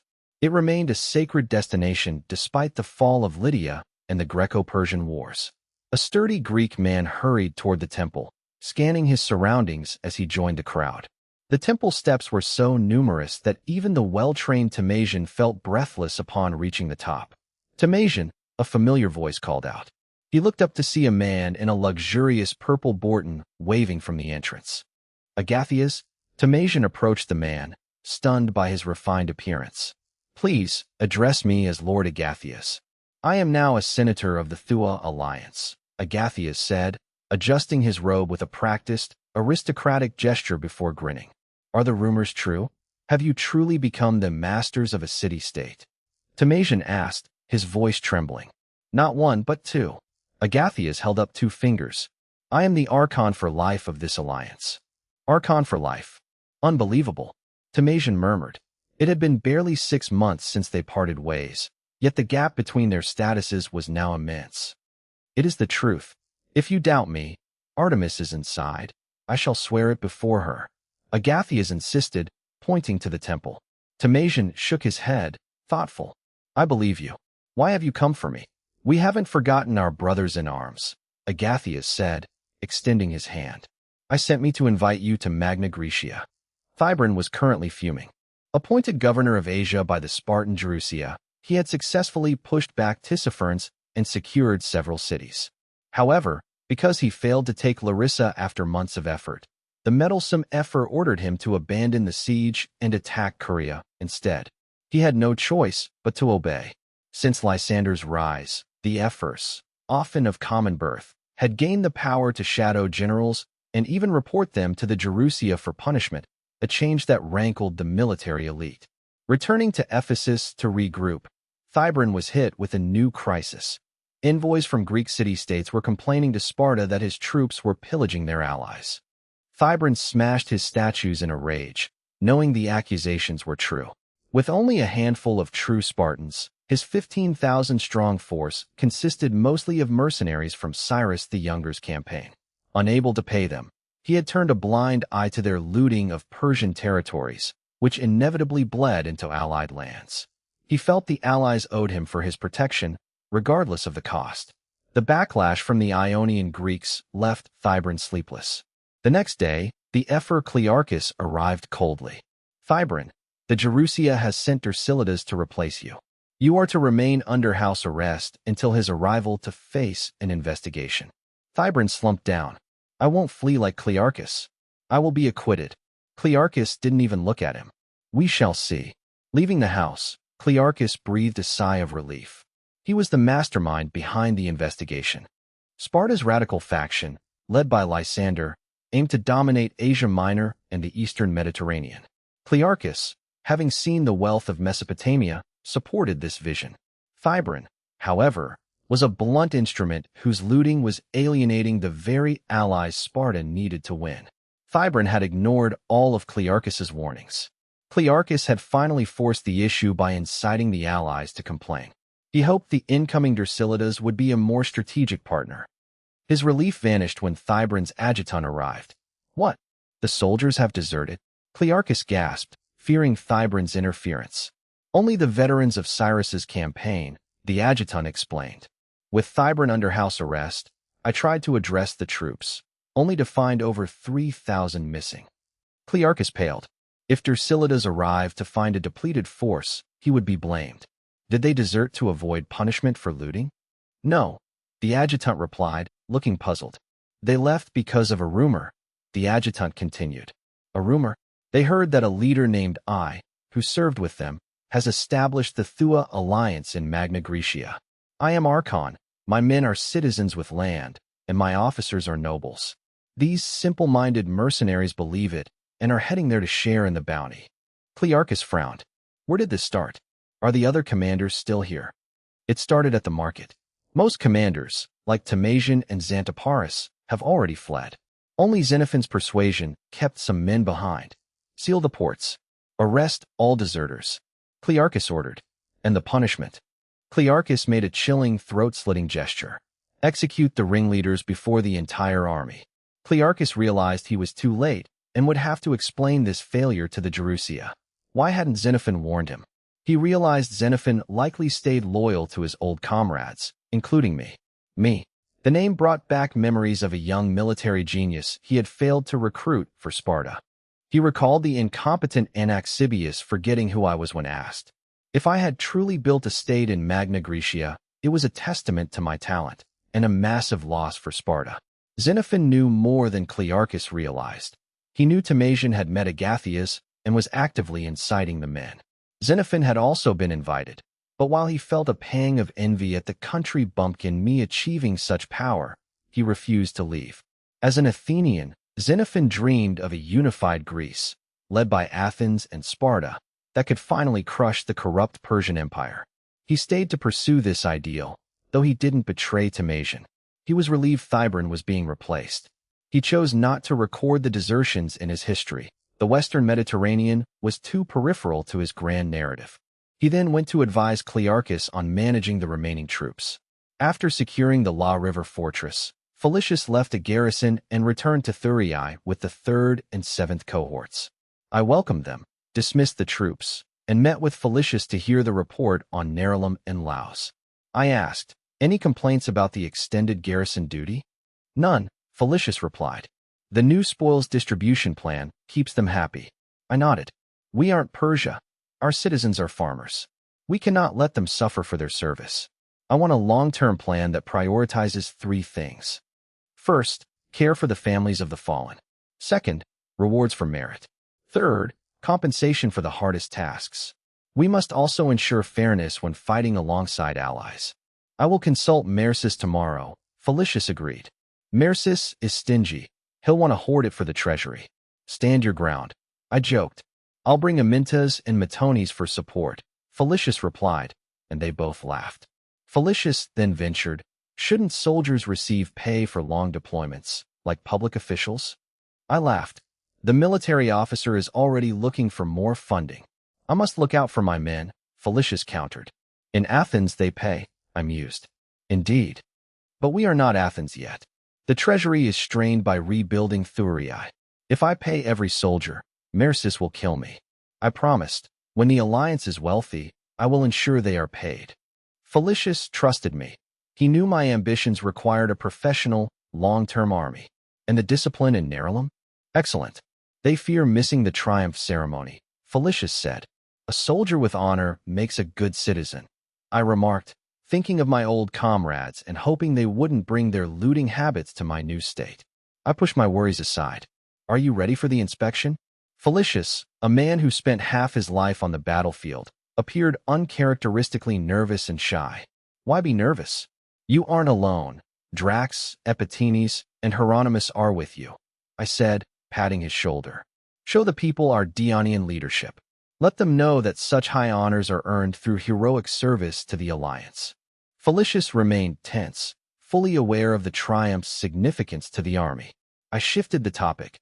"Bagiul's 4th Battalion will also participate, so the 1st Battalion must head to Nerulum to relieve them for a few days. The 4th Battalion will settle in Nerulum permanently to defend it, saving us military costs," I mused. "But their quality is lacking. We must rotate instructors there for rigorous training." Seeing Felicius hesitate, I asked, "Are you worried about the 4th Battalion?" "No. Bagiul is a fair leader, and his men trust him. Since many Lacanian soldiers' sisters married our citizens, the bond between Amandalara's Greeks and the Lacanians is strong. They've been proactive and cooperative," Felicius praised. "I'm concerned about the La River fortress. We lack professional soldiers to garrison it long-term. I had a plan: rotate reserve citizens there as part of their qualification for formal citizenship. Use veterans as instructors and officers to manage and train them. The fortress will serve as a training base for both recruits and officers." I explained my vision. The fortress controls the route to Laos and Lucania. As trade grows, merchants will prefer this land route to avoid the Strait of Messina's tolls. With stable conditions, we can tax goods like furs and livestock at a low rate. This will cover the garrison's food and stipends, making the post self-sustaining. Though the trade details initially confused Felicius, he was deeply impressed once he realized the garrison's costs would be covered by the transit tariffs. "Does it take 3 days to travel from Thurii to Nerulum?" I asked. "Yes, sir. We marched quickly. A normal pace would take 4, Felicius replied. "With packed trains, it will take longer," I noted. "We must prioritize building a road connecting Thurii, Nerulum, and Laos to strengthen ties and integration." 3 days later, despite some senators arguing that Nerulum was unstable, I insisted on visiting. "I am going precisely to stabilize it," I declared, successfully persuading the Senate. The party included Senators Waizaba, Scambras, and Telechidumusi, escorted by the 1st Battalion, who would relieve the 4th. They were joined by the families of the 4th Battalion and several merchants. I had forcibly recruited Shao Helikelide, who was busy designing a bridge over the Crathis River, to survey the road project. Though reluctant, Xiao Helicelide was devoted to me and followed. Once he began working, he became entirely absorbed, ignoring his surroundings and the status of those around him. The sharp stones on this path must be ground down, which will slow construction, he noted. Look at these loose slopes. They'll collapse in the rain. We must use mortar to secure them and clear the cliffside trees. This section is too narrow for carts. We must widen it. We can heat the rock and pour cold water to shatter it. But we must be careful not to start a forest fire. I and the senators followed Xiao Helicelide like students, listening to his analysis, which slowed their progress. By evening, the group camped on the mountain path, with the guards setting up a perimeter. For the 4th Battalion's families, the mountains were home. After a year away, they slept soundly on the ground. The 1st Battalion veterans were used to field camping, and the merchants were accustomed to hardship for profit. For senators like Scambras, who had endured months of imprisonment, this discomfort was trivial. Only the Thurii senators were unsettled by the forest's sounds and insects. Seeing me sleeping on the ground in a wool blanket, they followed suit. The Lucanian senator Wiseba broke the silence. Archon, do we intend to continue attacking north after securing Nerulum? His voice was clear in the night air. A Thurii senator interjected. Securing Nerulum is enough. Further north is impossible. The terrain is rugged, the supply lines are too difficult, and our hoplites cannot maneuver, leaving us vulnerable to ambushes. I don't want to see another tragedy like the annihilation of our army. I recognized the speaker as Ananias, a shipbuilder whose family business was destroyed by the Crotonians and whose brother had died in the Laos campaign. Ananias is right. We need time to stabilize Nerulum and integrate the northern tribes. I agreed. Wiseba breathed a sigh of relief, fearing his people would be forced into a disastrous northern offensive. However, Ananias probed further. Archon, do you mean to say you do intend to attack north of Nerulum eventually? Of course. Didn't you all clamor to defeat all the Lucanians when the news of victory arrived? I recall someone even mentioning Poseidonia. I laughed. That was me. Came the voice of Senator Massasakis. Massasakis, a wealthy mine owner who had lost most of his slaves in the war, admitted, I was impulsive. Walking this road today, I realized the previous army's defeat was due to both poor command and this harsh environment. I addressed the gathered senators. Why shouldn't we take Poseidonia and Pixis? Laos is just an ally. We need our own port on the west coast to boost trade and treasury revenue. The Lucanians haven't utilized those ports well, but we can. Don't you agree, Ananias? Yes, Lord Diffusi. But Ananias hesitated, questioning if the plan was too risky. I turned to Wiseba. I hear there are iron mines in Lucania? Indeed, in the mountains between Potentia and Gramentum, Wiseba replied proudly. That is why Lucanians can forge armor and swords, unlike the Bruttians. With iron and likely copper, tin, and lead, not to mention timber and livestock. The Lucanian mountains hold immense wealth. Don't you agree, Massasakis? I smiled in the darkness. Why yes, Massasakis replied, sounding stirred. We Magna Grecians love the sea, building cities along the coast. While profitable, it leaves us vulnerable. The alliance must push inland, integrating with Lucania. If we lose our coastal cities to powerful enemies, the mountains will be our home and base to strike back. Silence followed my warning until someone asked, Archon, do you foresee such a powerful enemy? Look at Croton. Sybaris was once strong, yet fell. Athens was challenged by the Peloponnesian League. When a city-state rises, others fear or envy it. We must grow strong, or suffer the fate of Thurii after a single defeat. The Thurii elders pondered this. Scambras, swayed by me, suggested, why not attack Gramentum now? They and Pixis are both exhausted from recent fighting. If two brothers are fighting and a thief enters, should they keep brawling or unite to drive the thief out? I countered, you mean our attack would unite the Lucanians against us? Scambras realized. Exactly, Protesilaus added, but we are already in their home. I remained calm. We tell them we are only retaliating for their theft and seek no more land beyond Nerulum. They will believe us because their internal tribal rivals are a greater threat to their survival than we Greeks, who care little for their harsh mountains. They will focus on defeating their kin first. Protesilaus brightened. Their internal wars will intensify, and more tribes will be impoverished by the conflict. I paused, offering an apologetic look. Forgive me, Waizaba. Waizaba shook his head bitterly. Tribal warfare is common here. Now they have a choice. The exploitative big tribes or the peace of Nerulum, I urged. Waizaba, when you reach Nerulum, please tell them of our friendship so they might join us. Waizaba replied, I will try. The next day, the group arrived at the La River Fortress. I inspected the fortress and praised the 1st Century of the 2nd Battalion for their diligence, promising they would lead the triumph upon my return from Nerulum. The soldiers cheered. The 1st Battalion soldiers grumbled. Just lucky recruits. If we hadn't been guarding Thurii. Despite their grumbling, the 1st Battalion continued the march north. The terrain widened, flanked by mountains to the east and the La River to the west.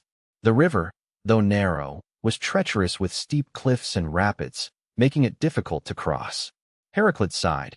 Building a bridge on the upper La River will be difficult. Empty, I pondered this before asking. What about a suspension bridge? Heracles looked at me, attentive as always. I explained the basic concept of a suspension bridge. Heracles' eyes lit up. He surveyed the opposite bank, rolling hills and forests, and realized it was traversable if bridged. It seems feasible, though we need tests. The key is the rope. We need at least 50 meters of strong cable. Rope is no problem, Ananias interjected. I can reinforce ship rigging to be strong enough. Since capacity is limited, we can build several, I added. Heracles nodded, lost in thought. During the march, I observed Lacanian shepherds in the hills. They watched the armed 1st Battalion with tension, hiding behind rocks and trees. Even when their sheep strayed into the column, they dared not retrieve them. Are these Lacanians from Nerulum? Are their herds rented from the Alliance? I asked. Waizaba took a sheep from a soldier and called out to the woods in the Lacanian language. After a while, he returned the sheep and approached me, surrounded by curious elders. Waizaba reported that the residents of Nerulum are a mix of former Greek slaves, Lacanian widows, and small tribe shepherds, all of whom have now become reserved citizens of the Alliance. Scambras asked about their attitude toward the Alliance. Waizaba replied that they are grateful for their liberation and newfound freedom, though they do have one minor complaint. Scambras pressed him for the nature of the complaint. Waizaba kept a straight face, suppressing a smile, and said they want to rent more livestock. Scambras muttered that they were being greedy, as resources were limited. Massasekis asked if they had objections to the 5% tax. Waizaba explained that the tax is much lower than before, and they are focused on breeding the livestock, which they own themselves. I smiled, noting that Saisida and Bagul were successfully integrating the local population. Even the skeptical senators were forced to agree. That afternoon, the party arrived at Nerulum. Nerulum, built on a hillside, resembled Amendalara, but was larger and fortified with wooden walls. The city sits near the La River, where the terrain rises into fertile, arable land. This fertile mountain soil attracted small tribes, explaining why the Lacanians established Nerulum here. Kexima had been notified that morning of the arrival of me, the Archon for life. Like many other Lacanian youths, Kexima was eager to meet the legendary Son of God. Seeing the massive procession, Kexima followed Saisida to greet me. He was struck by my aura, a blend of stern authority and genuine warmth. Saisida then confessed to violating Senate orders regarding the treatment of captives. I kindly reassured him, affirming that his actions were a result of the Alliance's lack of local knowledge and praising his performance as city magistrate. Relieved, Saisida felt vindicated after hearing rumors of Senate dissatisfaction. Greetings, Lord Diffusi. I greeted Bagul warmly, joking that I had brought a special guest along with my family. Bagul was baffled until I pointed behind me. Andrea, he exclaimed. I teased him for forgetting her, while Andrea blushed and glared at Bagul. The group erupted in laughter. I suggested holding their wedding there, but joked that since Andrea insisted on the Hera festival in April, I couldn't help them. Hemin, a middle-aged man, stepped forward to pay his respects. I praised Hemin for his cooperation in stabilizing the city, thanking him personally. Hemin felt honored that the leader of the Alliance recognized his efforts. I declared that the Alliance belonged to everyone, Greeks and Lacanians alike. Hemin agreed wholeheartedly. Kexima felt a surge of excitement, truly feeling part of the Alliance. I approached Kexima, who bowed respectfully. I returned the Lacanian greeting and asked if he could be friends with Bagul's friend. Kexama excitedly accepted. I greeted the crowd and asked Saisida about assists. Saisida explained that assists was refereeing a rugby game for the second and fourth cohorts to pass the time. I criticized the unnecessary fanfare of the welcome. Saisida clarified that the people had come of their own volition to seek the Archon's favor. I joked that rugby seemed more attractive than me, easing the tension. I looked toward the cheering crowd near the gate, laughing that Nerulum had started playing before Thurii had even finished its arena. Saisida expressed concern that the soldiers were becoming too obsessed with the game. I agreed that Bagul and Dracos should manage their men, but noted the locals' enthusiasm for the sport. Kexama chimed in, expressing how much the locals enjoyed watching the matches. I asked if they knew how to play. Ureza complained that they had learned the rules by watching, but were still being kept on the sidelines. I haven't had my fill of the game yet. I said, my interest piqued. Do you want to play? Of course we do. The Lacanian youths shouted in unison. Very well. I'll play quarterback. Who wants to join my team and challenge the winners? I announced. I will. Kexama quickly volunteered. Ureza followed suit, and a 55-man team was quickly formed, consisting of me, my guard Captain Marcius, and the rest Lacanian youths. As I led the excited group toward the field, a crowd of Lacanians followed. My guards, under prior instructions, did not block them, but formed a protective perimeter around the team. Saisida pulled Kapuz aside, urging him to have the 1st Battalion soldiers maintain order on the field. The 4th Battalion's families were settled into the city, while the Thurii elders strolled toward the arena. Waizaba, is it true you've become a senator of the Dionio Alliance, just as your son said? Hemin asked, eyeing Waizaba's official robes and newfound air of authority with envy. This admiration fed Waizaba's vanity. The mix of surprise, fear, and respect from old acquaintances made him feel like a man who had returned home in glory, effectively drowning out any lingering guilt over siding with the enemy. It is true, Waizaba replied, adjusting his Borton to display the purple hem of a senator. As the Archon said, the alliance belongs to both Greeks and Lacanians. It is only natural for a Lacanian to sit in the Senate. Lord Davos is indeed kind to us, Hemin whispered, gesturing toward the Thurii elders. But their attitude seems far less welcoming. They are Thurians or Amindalarians who have suffered at the hands of Lacanians. They won't change overnight, Waizaba admitted softly. Lord Davos says it takes time. Fortunately, the Archon holds the power. What do you actually do as a senator? Hemin asked. We propose laws, debate major issues, and assist the Archon, Waizaba boasted. I handle matters concerning Lucania. For instance, I suggested the 5% tax for Nerulum's Lacanian citizens, half the rate paid by Greek reserve citizens. In reality, he had joined the Senate after this was passed. Hemin looked at him with awe, which pleased Waizaba, though he remembered his mission. But there are only 2 of us, Bagul and myself. My voice is too weak against the Greek majority to secure more benefits for our people. Could other Lacanians become senators to help you? Hemin asked eagerly. Waizaba smirked inwardly, knowing Hemin was fishing for himself. Certainly, Waizaba cleared his throat. If one contributes significantly, by bringing more tribes into the alliance or completing difficult tasks in the region, the Senate will recognize their value. Hemin listened intently, his eyes burning with ambition. That evening, I and the senators gathered at the magistrate's residence for a report. Nerulum now has 2,503 registered reserve citizens, 2,201 Lacanians, and 302 Greeks, Assist reported. There have been 627 mixed marriages. We have distributed 785 cattle and 5,400 sheep, with the remainder reserved for the 4th Battalion. Bagul expressed his gratitude. With the 4th Battalion settling here, Nerulum will have 3,455 citizens, Assists noted.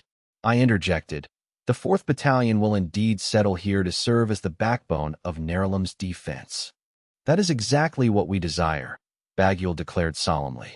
We will hold Nerulum firmly for the alliance. The senators nodded in satisfaction. Saisida, Bagul, Assists, you have stabilized Nerulum remarkably. On behalf of the Senate, I express my sincere respect, I said, leading the applause. The three men were moved. Saisida had proven his competence. Bagyul had gained recognition for his people, and Assists had demonstrated his ability to hold independent office. Hemen, Kexama, and Eurasa are sending men to persuade mountain tribes to join us, Assists added.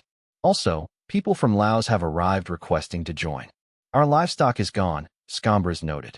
What then? They have their own livestock, Bagyul replied. We only need to provide land. If the local land is exhausted, we can offer plots near Thurii, I suggested. There is still plenty of vacant land west of the Koshinis and Tyro rivers. Some senators hesitated, but others agreed. As for the Laos people, we must wait for Avanogus, I said. Will he come? Massasakis asked. He must, Protesilaus exclaimed. The alliance helped him take Laos. If he doesn't come to thank us, must we go to him? Perhaps he is unaware of our arrival, Saisida suggested. They cannot be unaware of such a large force, I countered. If he does not appear by tomorrow, we must question the sincerity of Laos. The senators agreed. Saisida, Bagyul, once the people are settled, prioritize military training. I will send instructors from Felicius. Mix the tribes with Greek citizens. Do not let them group by tribe. And hold more rugby games. The youth enjoy them. Indeed, Lord, Bagyul added. Kexama says rugby is far more interesting than bullfighting. Then let them play, but in mixed teams to encourage the learning of the Greek language. Bagyul, you must ensure the Lacanians learn Greek. I will do my best, Lord. I then asked the pressing question, any news from Gramentum? Spies from Gramentum entered the area after we took Nerulum, but they fled when spotted, Saisida replied. How did they know so quickly? I asked, puzzled. We believe shepherds fled the city during the battle, Saisida explained. Since then, they haven't returned. We learned through scouts and refugees that Sinsing, the great chieftain of Pixis, has occupied Gramentum but is in conflict with the local tribes over broken promises. They are currently deadlocked, which is likely why they haven't attacked us. My expression darkened. Why was this not reported to the Senate? We manage the entire alliance. Every piece of intelligence dictates our strategy. Do you think Nerulum can withstand a full Lacanian invasion alone? I harshly criticized Saisida, leaving him humiliated. Assists felt guilty, having initially intended to report to me, but Saisida had insisted on handling it themselves to avoid appearing incompetent. They had delayed reporting until my unexpected arrival. Scombras loudly rebuked Saisida.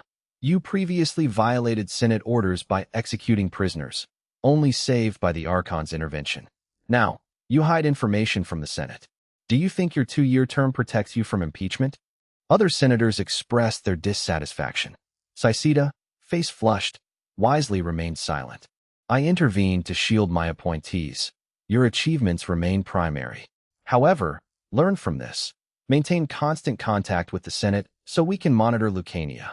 Privately, I resolved to expand Aristoteles' intelligence network.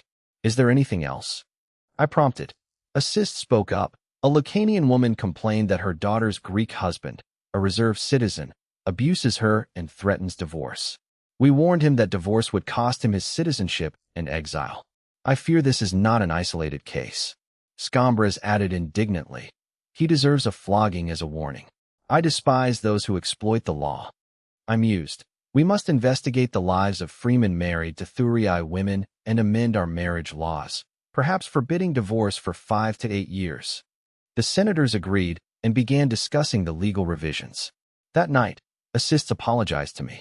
I praised his performance in Nerulum, urging him to remain firm in his convictions. The next morning, Avanogus of Laos arrived with tribute, livestock, furs, amber, and 10 talents of silver, to thank Dionia for their aid. The senators were appeased and held a banquet. The banquet was held at the magistrate's residence in Nerulum. I, Saisida, and Bagyul attended, while Laos was represented by Avanogus and his 17-year-old son, Henipolis. Avanogus, 40, looked more Lacanian than Greek and seemed uncomfortable in his Greek Borton. His son, Henipolis, appeared delicate and refined, like a Greek noble. Avanogus was deferential, but Henipolis bluntly asked, "Why are we sitting? I heard Greeks eat while reclining." Scombras laughed. "You know our customs well, young man." "Of course I am Greek," Henipolis retorted. Avanogus tapped him to silence him. Scombras explained. Our hospital research shows reclining is unhealthy and causes obesity. Sitting aids digestion, vital for an old man like me. Avenogis praised the Dionian doctor's skill. Henipolis interrupted. Is it true they are guided by Hades? I smiled. Ask Hirpulisai, the head of the Thurii hospital, yourself. Henipolis eagerly agreed. I will go to Thurii and ask him. Avenogis then requested. Lord Davos, I want my son to live in your league. I reassured him. Our alliance is sacred.